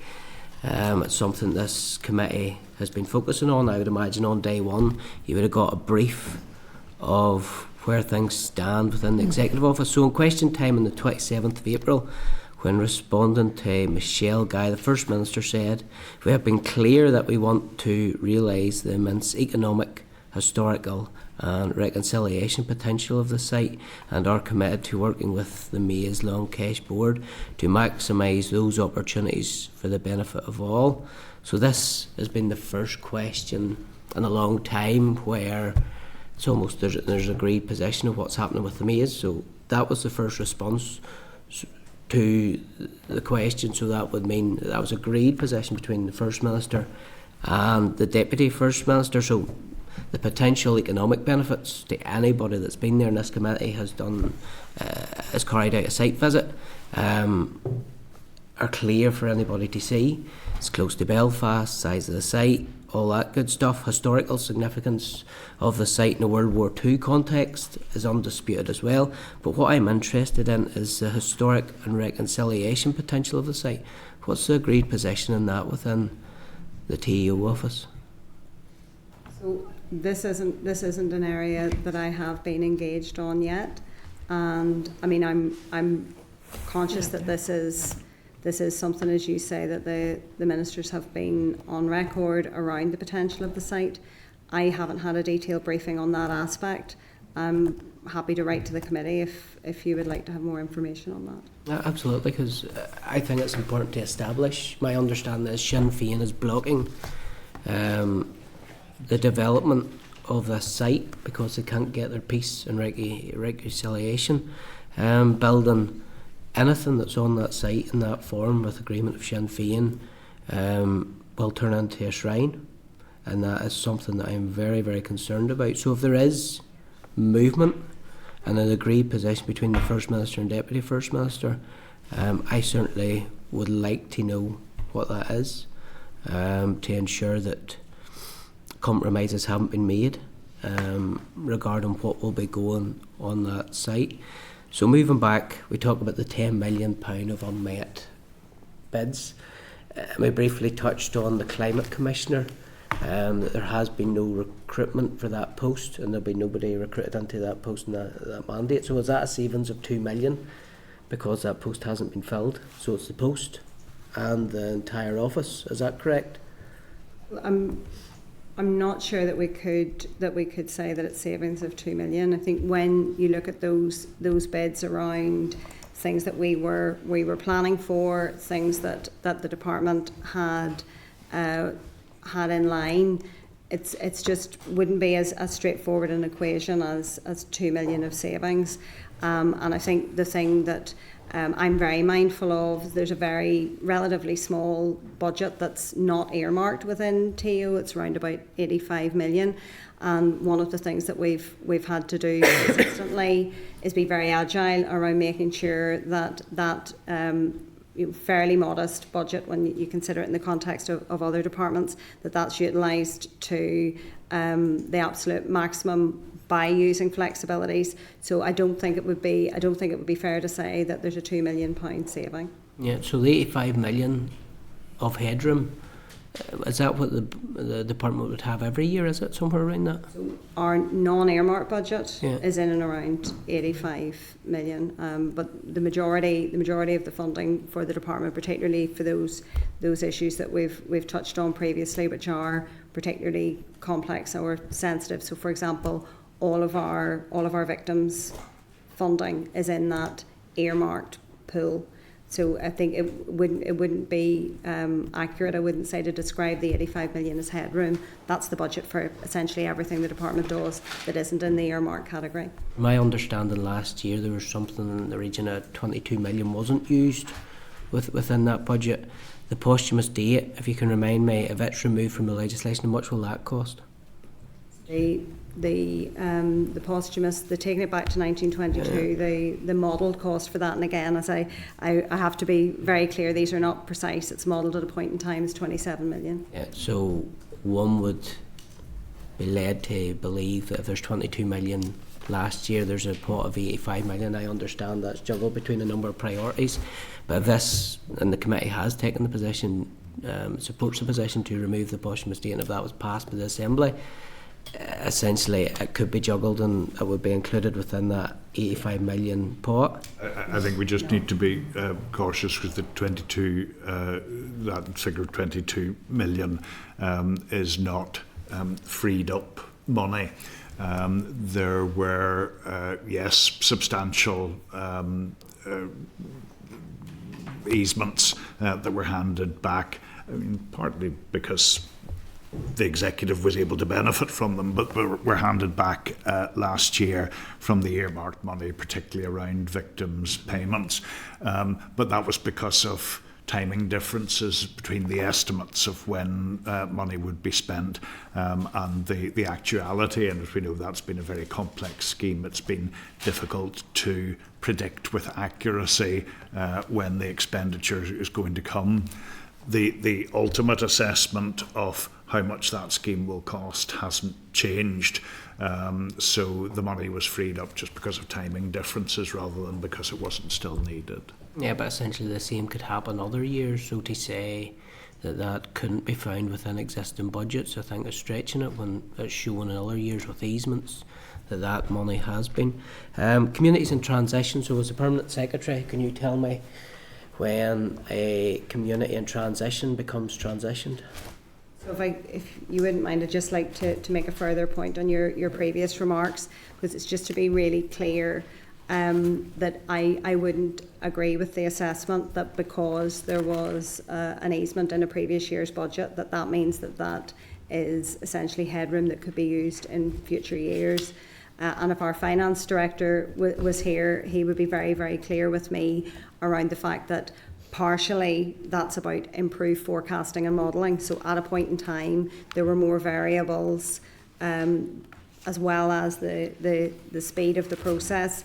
That now has been improved, so therefore the likelihood of there being a significant difference between what is profiled, what is bid for and what is delivered, the likelihood of that there being a gap of that kind has reduced. So I just think it's really important that I'm clear on that. But that money over the posthumous date would be over a period of years, and all I'm using that as an example as last year, for 1 year there was that movement, that fluctuation within the department and the finances and the projections. So it's not as if what the department is bringing forward as this is the cost. It's shown from being able to hand back and free up money that can happen. So the department can't turn around and say there's no potential to build that in. I wouldn't share that assessment. see it quite differently. Well, then moving on to communities in transition. So, as a permanent secretary, when is a community in transition? When does it become transitioned? So the communities in transition work, and I know there's people around this table who have worked for very, very many years in this space. The purpose of that really important programme is to work on the complex, far-reaching and deep-seated issues within our society, and to promote the conditions whereby we can have a really positive and long-lasting peace. So that programme, which is operating across the 8 areas that have been identified as most vulnerable to paramilitary influence, it's one that has really significant successes, and one that I think would be very much, ministers would be very supportive of the work that they've done. Are you not concerned that since 2019, 26 million has been spent on the CME areas? Like, at what point do you turn around and say, and we have explored this before, of moving to phase 3, but it can only move to phase 3 once more money becomes available, not a case of, well, there is an area that has received money for, what are we in 2026, 7 years, let's move on to somewhere else. It's been the same 8 areas, but not for the same things. So as time has moved on, we have identified what's making the biggest difference in those areas. We've also identified a number of emerging issues. I think about child criminal exploitation, child sexual exploitation, about drug-related intimidation that are very current issues.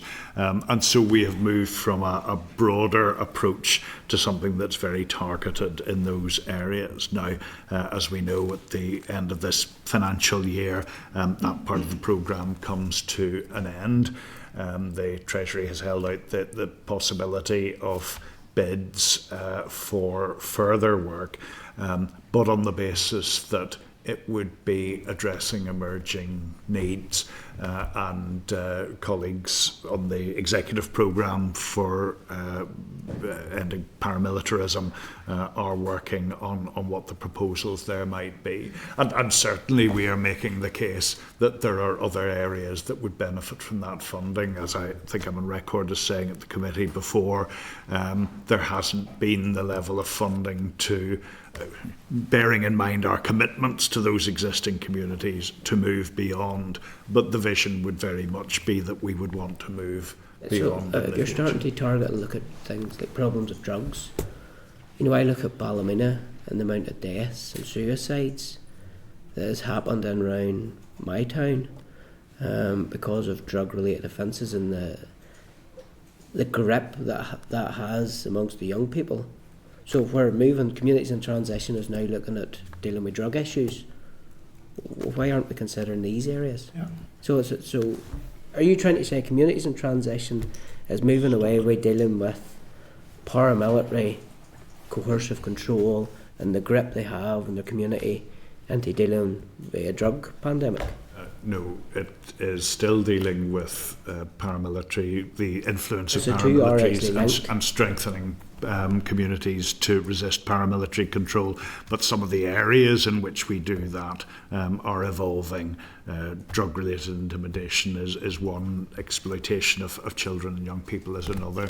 But as colleagues are looking at what a future programme could be, and I would hope that could be moving into new areas, taking account of some of the concerns that you've just said. And moving away from the areas that have received all this money. Well, at least embracing new areas, whether that means moving or not. Just in a snapshot, Very quick. if I could get you, so in your business plan it says ensure executive views on priorities for resetting the relationship with the EU are represented in the UK position. So what's the agreed executive position on resetting the relationship with the EU? So there are mechanisms there for issues as they come up. Those issues are taken on an issue by issue basis. So is there an agreement?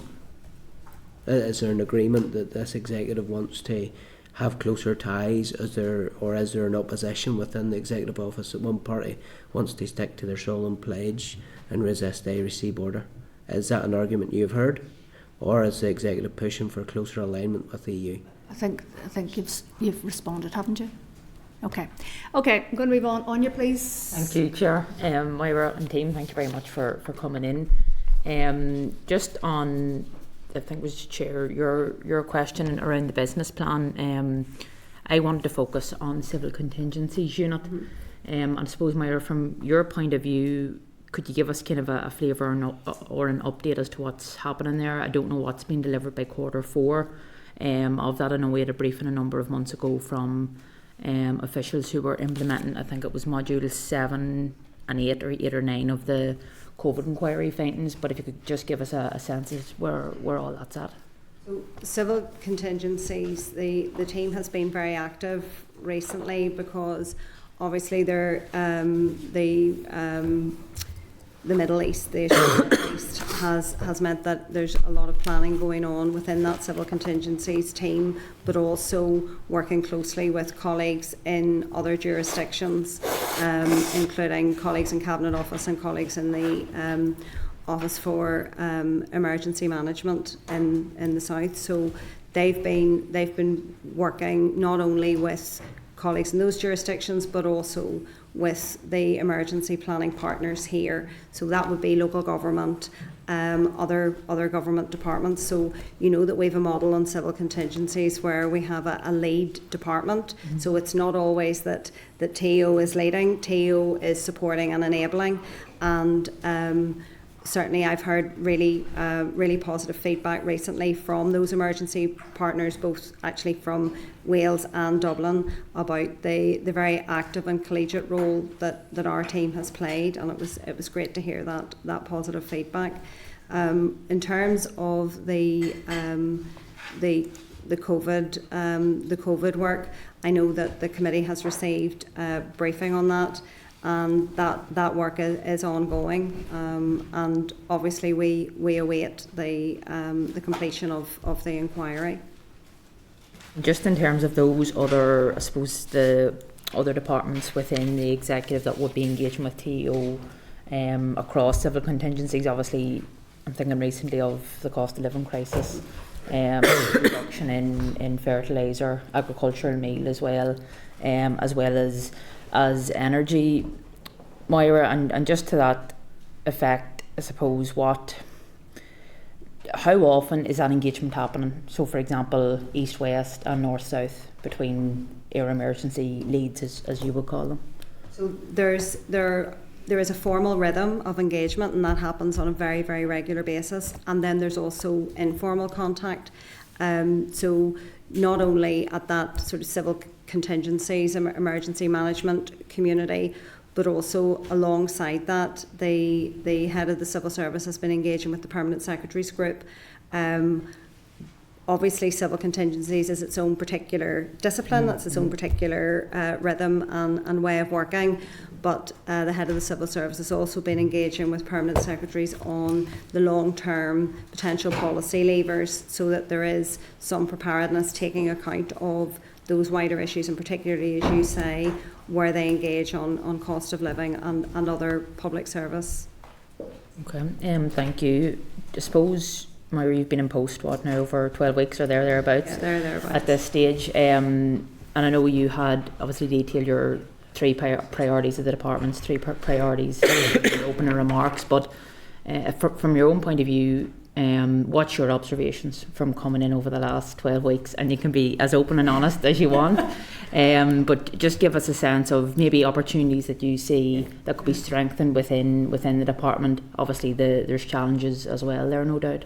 Yeah, well, I mean, there's challenges everywhere in every job, and as I said at the outset, I've dedicated my life to public service, and I consider it a real privilege. The executive office is unique, and I think people always say that it's unique, but then it's a unique privilege to serve there.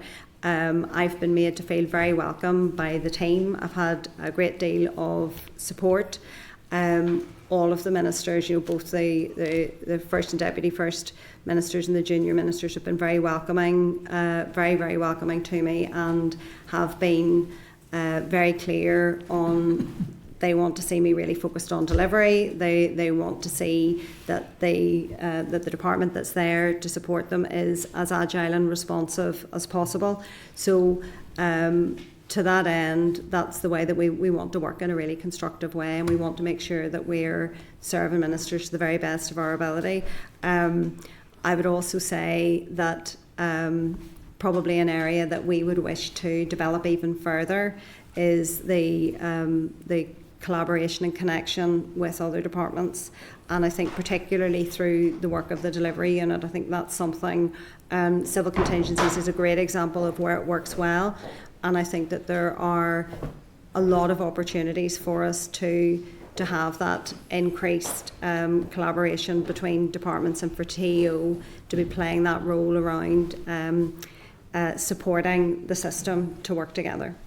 And just in that vein, you've actually answered my next question, given the fact that TEO does play a central role in that space in terms of cross-departmental collaboration, and kind of being the anchor for facilitating all of that. Obviously, yes, you did mention civil contingencies and the delivery unit as well. Just a quick one, Chair, to go back to the delivery unit question. Obviously, the sponsoring departments and sponsor ministers are ultimately responsible for delivery. In that space, could you maybe give us a quick update just in relation to some of the health transformation topics or issues within the delivery unit at the minute? So I'm really pleased to hear you describe TEO as an anchor, and hopefully that's how our colleagues in the other departments would see us as well. Certainly that's what we aim for. So the delivery unit, we obviously have the 6 projects that are live, and one of them's that multidisciplinary teams, and I think there's something, hopefully many of the members around the committee table are aware of that work, because the latest figure I got is that it's 900,000 people have now engaged with those additional services in their GP surgery, so physio, social work, mental health and district nurses. So we have a lot of confidence that that is going to be a game changer, because that's right at the community level. It's primary care, it's early intervention, and we really look forward to seeing the results of that come back. And while you're absolutely right, individual departments are responsible. The way that we've been working, and I think it's fair to say this is a really new way of working for us, and it's going to take time to mature, and for us to really get the best way of working, something that is quite new and unique for us. But we're already seeing that the transformation board, where you have some, you've external experts on that board, and the level of support and challenge that the board can offer, I think, has been really valuable so far. The other thing that I would really like to see is a sense that the projects are working like an ecosystem, if you like. So our role again in the centre will be to see where are the lessons learned that can be shared not only between those projects, but actually more widely and mainstreamed, so that we're amplifying the impact of that really important investment. Thank you. Thank you, Chair. Okay, thank you. Sinead, please.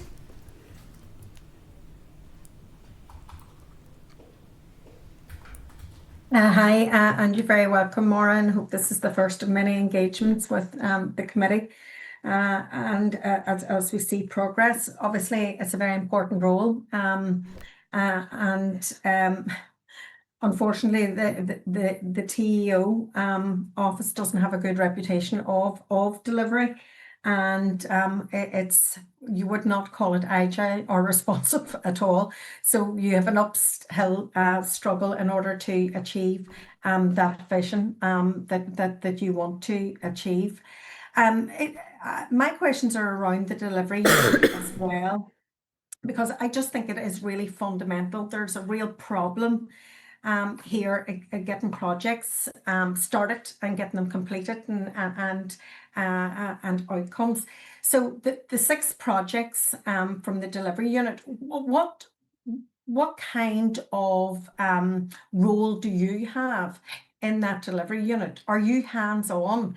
And is the First Minister and Deputy First Minister, for example, hands-on in selecting projects, overseeing those projects? You know, what kind of leadership is given to that delivery unit? Because I was quite struck by just how small it was whenever they came to talk to us about it. So can you just give me some context there? Sure. And yeah, it is small, small but mighty, I think is how I would describe it. And ministers have attached really significant importance to this work. So they see the potential, and particularly for growing a culture of innovation throughout the whole system. So that is why perhaps uniquely the head of the delivery unit at director level reports directly to me, and that's quite unique.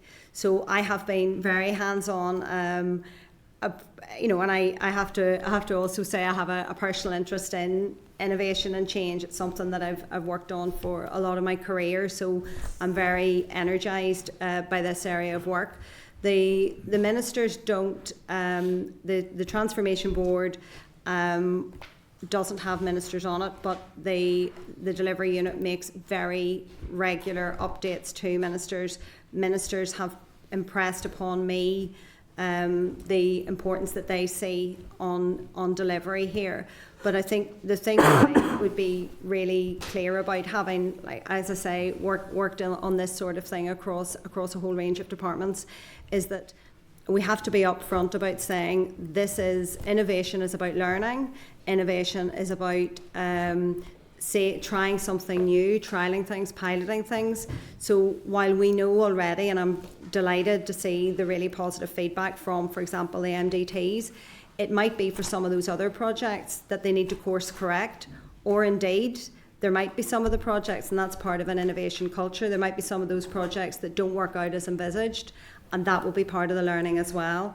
So I would say it's one of the key things that ministers have been clear that they want to see a real drive around, and that's part of the reason that I've been so personally involved. So I'm not a member of the board as such. Obviously the board has a number of independent members on it, but I attend those meetings and I'm involved on a weekly basis. Do you attend all of the meetings? I have. Well, since I've taken up role, yes, I'm an invitee to those meetings, and I would be engaging with the unit certainly on a weekly basis. And just like MDTs have been in place in Northern Ireland for many years now. Pilots have been run out years ago, so it's really not that innovative. It's running it out, it's expanding it, and bringing it in. But how do departments, or does the TEO sit down and identify projects with other ministers? I want to explore, if you're leading on the delivery unit, what are you actually doing to deliver and choose those projects? So how the process works, and I have to declare that when I was in my old job, I was responsible for bringing a project forward. So I'm not sure whether I have to declare an interest in that or not. So departments are given the parameters within which they would bring forward projects, and those would be about improving outcomes, about having more sustainable services, about making further efficiency. So there's a range of indicators there that projects would be crafted around. And one of the things that I think was a particular emphasis, certainly for me, in my last role when I was working as part of that team, is things that cross boundaries. So I think that's a particular role that the delivery unit can play, which is to facilitate and to support projects that in particular cross boundaries. And I know that that's something that not only this committee but many other committees have raised on multiple occasions, which is the importance of seeing things from the citizen point of view rather than a departmental or organisational point of view. So the Transformation Board had made assessments and then recommendations, and then those recommendations are considered. So we have... And just in those recommendations, is there economic and social impact assessments made to see what kind of impact they're going to have in terms of transformation on our society? You know, is there a prioritisation, the things that will make the biggest difference, that will take people out of child poverty, for example, that will deliver economic benefits? You know, what exactly is the prioritisation, and do they align with the programme for government? And is the strategic investment plan layered on top of that? Because I don't, you know, if the delivery unit doesn't bring all of that together, it too becomes part of the problem of silo working. So I think fundamentally, and you did right by pointing out that it's very small, and deliberately so that it is a small, really focused, targeted team, and it is absolutely not only on supporting and at times challenging the projects for delivery mode, but also really importantly picking up where there are issues or blockages or gaps that then need to be escalated to be to make sure that that joining up happens and that there isn't silo working. And look, it's something that has been raised many times by committees and PACs, is that silo working is one of the potential characteristics of our system. So this is why ministers are placing such an emphasis on this, and this is why in particular I have been asked to focus on it and have the unit working directly to me, and I know that right across the system, you know, not just in my last job, but also was involved in a project that came forward from the Department for Communities.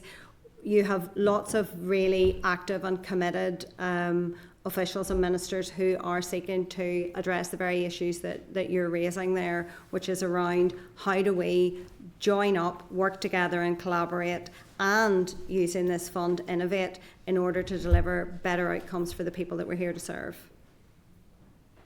Right, okay, and just one final question. Obviously, Ebrington is part of the TEO role and responsibilities as well. In terms of the business area, the business plan, there was to be an agreement in terms of delivery of the transition plan for Derry City and Strabane District Council.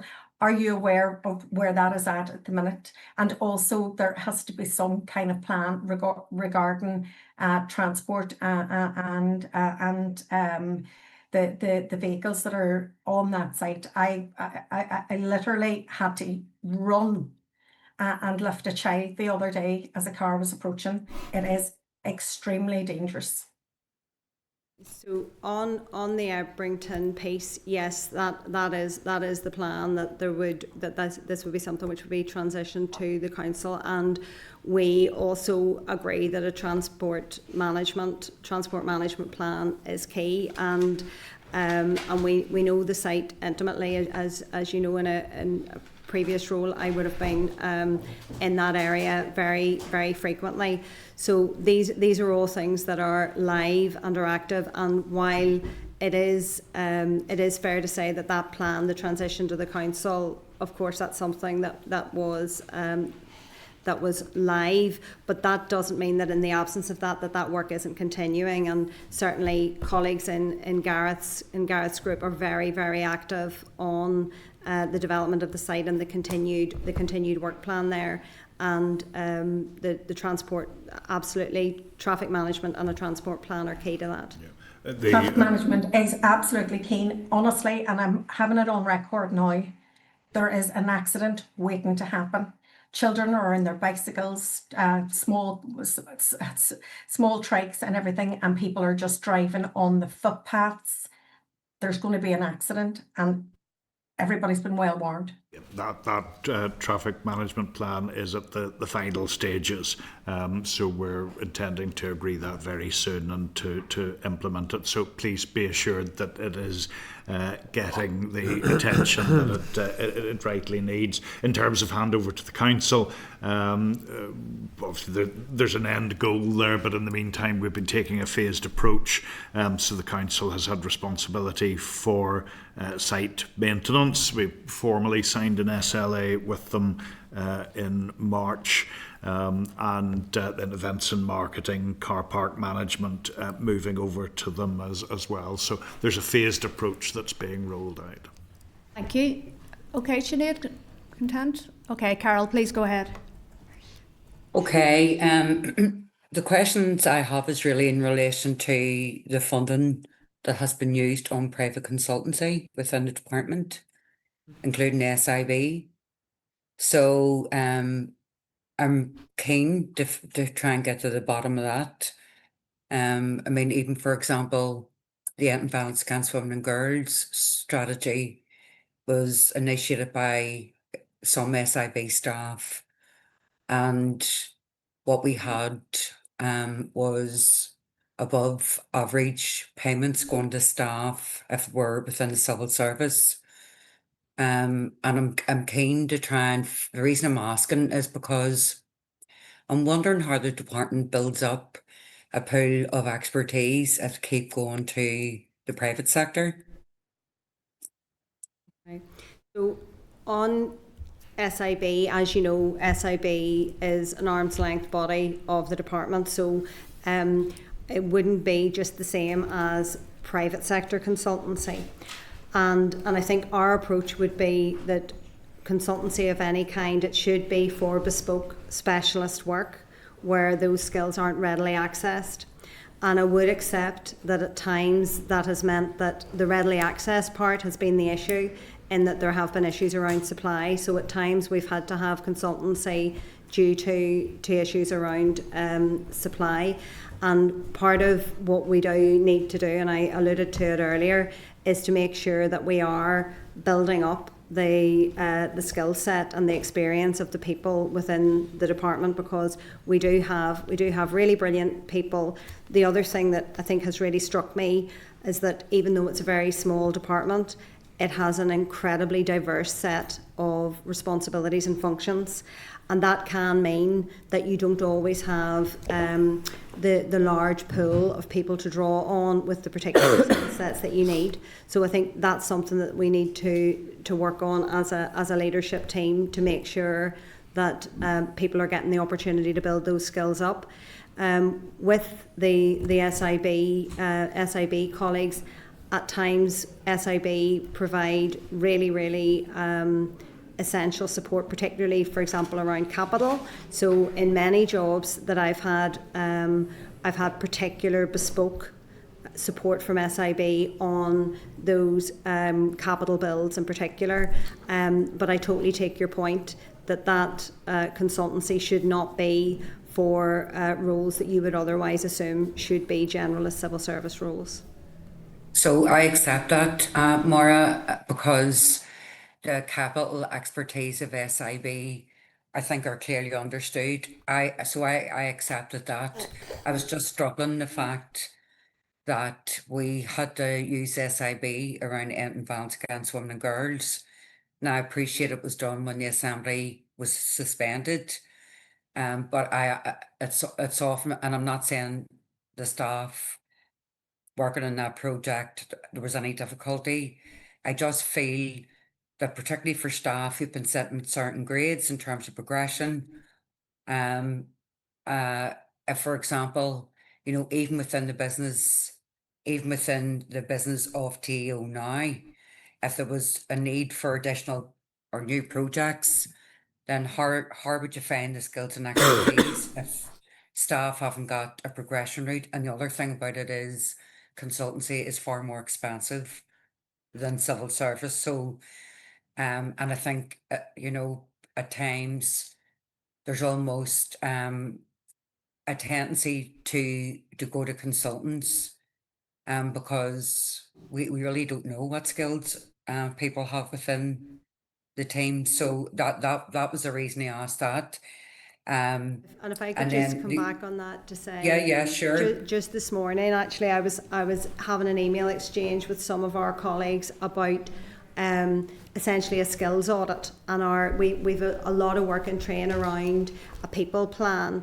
Like I was saying earlier, it is a really small department, but we have brilliant people right across the board, and I agree really wholeheartedly with you about how do we give people those really stretching opportunities for development. How do we make sure that we're giving people access to roles, and even things like I was arranging yesterday, there's someone has come in on secondment to the department, and I've offered that she can come and shadow me for a while, because I think all of those things help to enrich people's experience, and we want people to have, these are really important jobs, we want people to have a great experience. Yeah. On ending violence against women and girls, of course, the department had to start that strategy from a standing start, and not having staffing resources at a time when it was quite difficult to secure staff. Thus, the reaching out to SIB. And important to acknowledge that the SIB colleagues, for example, the Heads, Shoulders, Knees and Toes campaign and the various campaigns that have been run, they were very centrally involved in those. However, as of the 1st of April, there's no further embedded support in the EVOG team from SIB, and we're in the process of filling those posts with civil servants. Yeah, but it was at a significant cost, Gareth. I understand. I mean, the cost was what, over $1 million in staff costs from SIB. I haven't got those figures in front of me, but I take the point about the costs, and yes, they're well made. Yeah, it's just that I mean, the skills audit is quite interesting, because I think it gives people progression and a career route, but I also think in terms of the relationship, for example, with the community and voluntary sector, who have had these skills, that what happens is we go to a consultancy firm who then goes to the community and voluntary sector. So I don't think it's an equal relationship, just to say that. I would like it to be an equal relationship, and not just the big voluntary organisations, but most of the work we do, even within TEO, around good relations, race relations, comes from grassroots groups, but the relationship isn't equal. And the cost financially is hard to stand over. So thank you. Maura, it was remiss of me to welcome you to TEO, so sorry about that. And I've worked with you in the past in DFC, so you'll do well. See, in terms, so we're going to get a briefing later on about the Truth Recovery Bill, underneath all the legislation that we're looking at. But one of the senior members of staff, certainly looking at clerical sexual abuse, is also working on another project. So that concerns me, simply because, I've no issue with the member of staff. It just struck me that given the amount of potential legislation that we'll be dealing with, and then all the other work that they're involved in, I'm not looking at an answer now, but I do think it's a wee bit concerning. And then lastly for me is really around, so in terms of the other department's responses to the end violence against women and girls, and like I have to say, I don't appreciate Stuart's remarks about telling them to get their finger out. I think that's completely appropriate, particularly to 2 women. But anyway, how can we ensure that that the end violence against women and girls strategy isn't just meeting what's agreed, and there's been a recent another relaunch, which is grand. But has there been thought on, additional issues, additional things that we can do on that? Because, if you listen to UTV, they're saying 33 women have died from were killed from 2020 at the hands of men. usually their partners. And I know there's been preventative work done, but I'm not really quite sure we're getting there. So has there been consideration of what we do post 27? Okay, so I'll go back to your earlier point, Carolyn, not obviously to get into individuals, but there's two things to bear in mind, which is one, the importance, particularly for some of these really sensitive areas, of continuity and making sure that you bring some, that particularly when you're dealing with really sensitive issues and people that have been through trauma and difficult times, that we make sure that there's continuity there.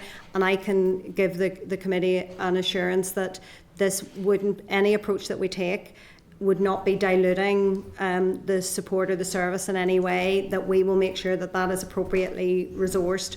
But it's trying to balance that, making sure that there's ongoing support and engagement where it ought to be, but totally take your point that presentationally that might give an impression that something's been split in half or it's been deprioritised. And there is a transition plan in place. I think it's important to say that. And on the end in violence against women and girls, I think we're all particularly seized of the importance of it, and I think if I go back to my one of my previous jobs where I had responsibility for the joint domestic and sexual violence and abuse strategy between justice and health, I would reflect the fact that we're now seeing this as a whole society issue, that we're seeing this as an issue that's about attitudes and culture, as well as way back then when I was working on this really, really important work, it was more at the criminal end rather than the preventative or the attitudinal end. And I know some of you were at the launch at the end of April there, and Gareth shared a story from our kitchen table, which was my son went through the white ribbon training at school. And I have to say, I had to reflect a wee bit maybe on my own parenting, because we had a conversation at the dinner table that I don't think we ever would have had if it hadn't been for that training. Things that he just was not aware of because it's not his lived experience. So I think to the point that you're making, that there are, and to borrow maybe the phrase from Evog, there is something that everyone can do. And certainly in my last role, I was very active with colleagues in the higher and further education sector to say, what could tertiary education do here? And indeed, the universities and colleges have been really active. And I think that's something else that we need to continue, because there will be a lot that we can do that won't necessarily require extra funding, but it's using all of the assets and systems that we've already got in place. Okay. I'm very conscious of your time and conscious of our agenda today, so I'm going to leave it there, Carol. But thank you all for your time today. Really appreciate it. I hope you got a flavour of our frustration that we just aren't getting these high-level updates from the Executive Office. We do have the Deputy First Minister coming at the start of July, I think. But I just think if we could have more regular engagement with senior management team within the Executive Office, we would probably be able to assess what you're doing a lot easier. Okay, thank you very much for now. Members, I'm going to suggest we have a 5-minute comfort break if everybody's okay. But we're doing the actions after. Do you want to do the actions first then? Okay, what are the actions, Chairperson? Do you have any actions? Yeah, you go first. Go ahead, Timothy, one and of then the we'll things thank you. I wanted to raise, so when I was asking the questions regarding the Sam McBride article, the official declined to give an answer based on that there was an outstanding FOI. We had at the start of the meeting Mr. Deeds frustrating the process of this committee, hiding behind that this committee will receive its response at the same time as he will respond to an FOI. I think we need to seek legal advice as to what standing an FOI can shield somebody from answering questions. We have the Permanent Secretary here today, and just because a private individual, whoever that may be, has put in an FOI, shouldn't deter an official from answering basic questions on the issue being raised. And I think FOI is being used as a convenient way of not either releasing the information when it comes to Mr. Deeds or for the official today turn around saying there's an FOI outstanding, I can't answer that.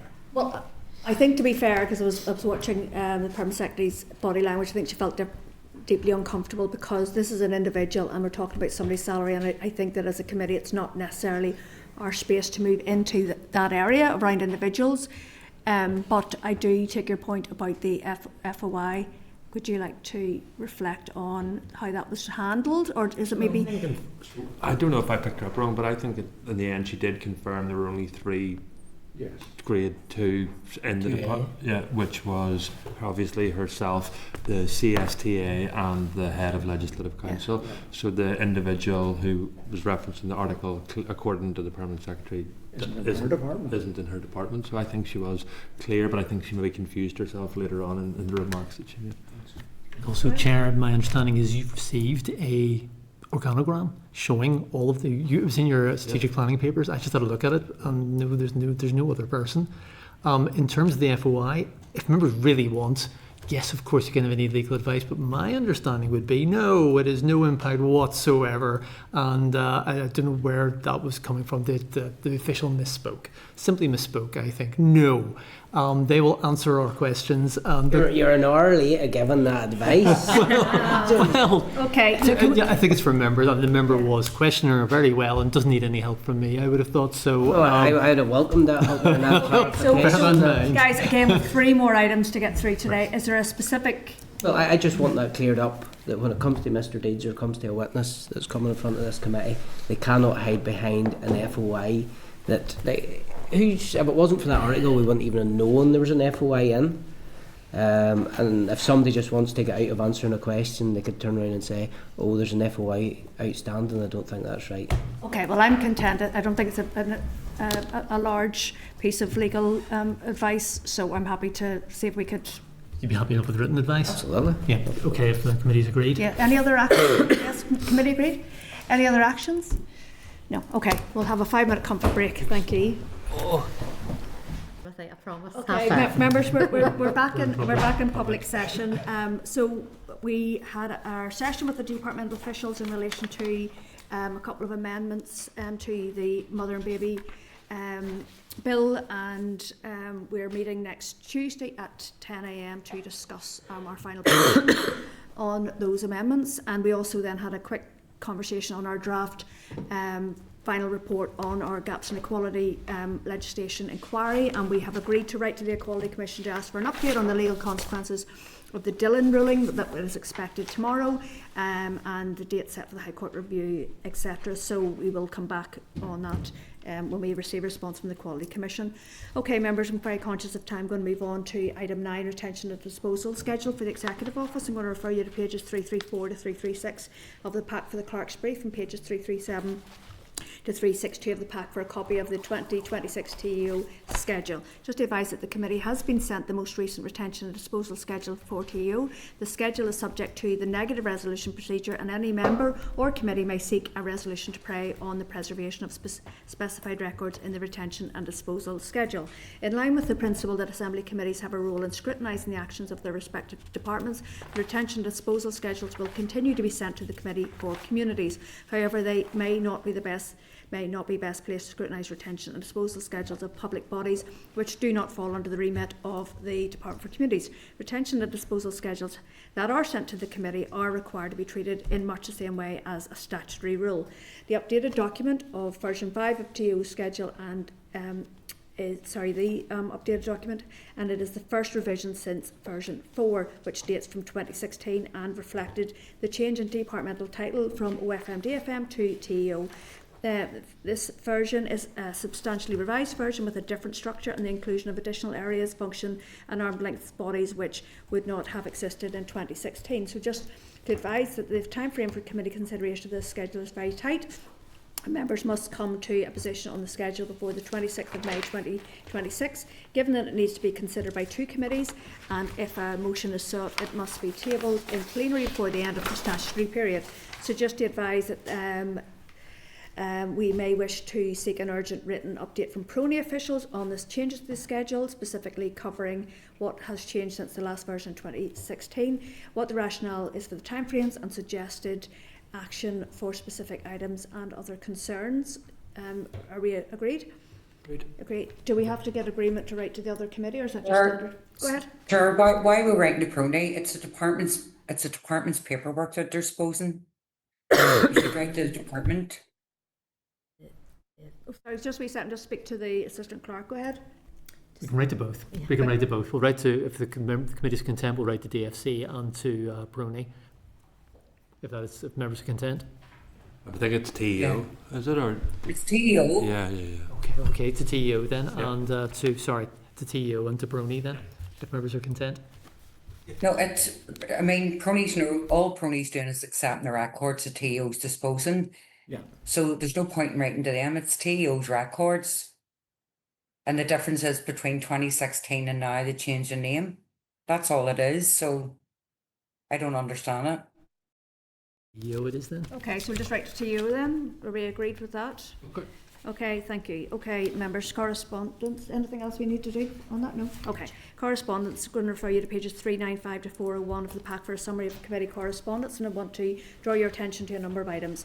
10.7, Committee for Finance, Marriage and Civil Partnership Bill, and you'll find this on pages 484 to 508 of the pack. Just to advise that the committee has received a piece of correspondence from the Finance Committee regarding the Marriage and Civil Partnership Bill.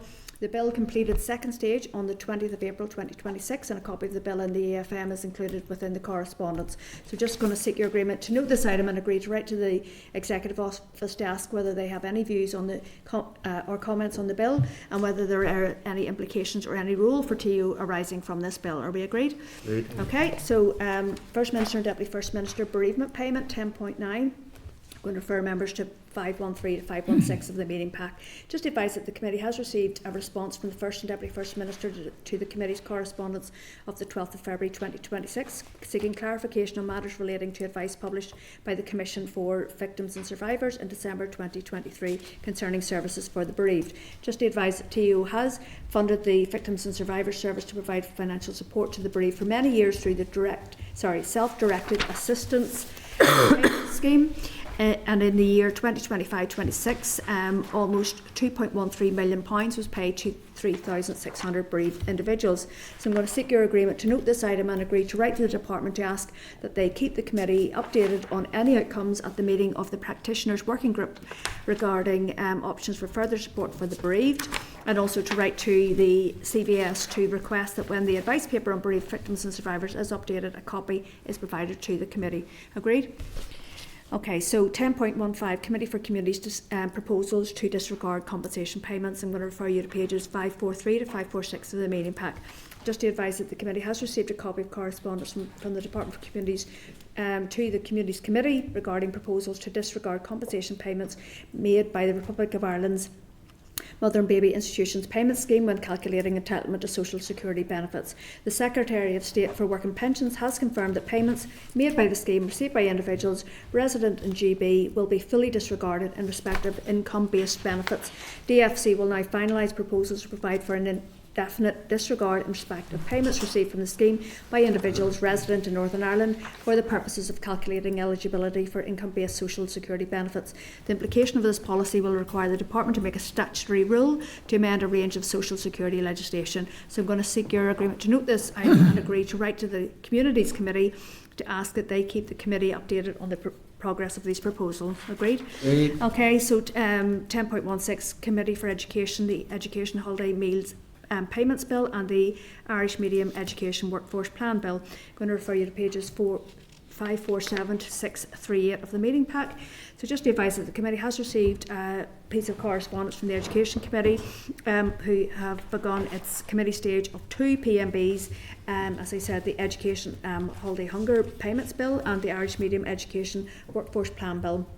A copy of the RAISE papers in relation to both bills is also included in the correspondence. So I'm going to seek your agreement to note this item and agree that we write to the Department to ask whether they have any views or comments on either bill and whether there are any implications or any rule for TU arising from either bill or both. So I'm just going to ask the clerk to Sorry, are people content with all those actions? Okay, going to ask the clerk to read other items into the record. So members, conscious of time here, there are a number of other items. Are you content to note the rest of them, or are there any that you wish to bring to the committee's attention? I'm content. Okay. Okay, great. Okay, good stuff, thank you. So, forward work programme, please. I'm going to ask the Assistant Clerk to read this, and I'm going to refer you to pages 642 to 644 of the pack. Thank you. Thank you, Chair. So next week the committee will receive 2 oral briefings, the Victims Payment Board on the Victims Payment Scheme, and then the Victims and Survivors Service and the Commissioner for Victims and Survivors on the payment scheme, but also the Victim Support Programme and the funding call outcome for that. Okay, thank you. Any questions or comments? No? And they've been taken in that order next week, are they? Yes, Timothy, the board will go first, and then the 2 commissioners will go after that. Okay, any other business, members? When's our additional committee meeting? Tuesday. This Tuesday? Yes, I'll send out a meeting invite afterwards, so it's in everyone's diary, calendar invite. Members, if you're going to do member statement, you want to do them on Monday. Okay, good call. Okay, thank you. So date, time and place next meeting next Tuesday, 12th of May, 10 a.m. in this room 30. The meeting's adjourned. Thank you.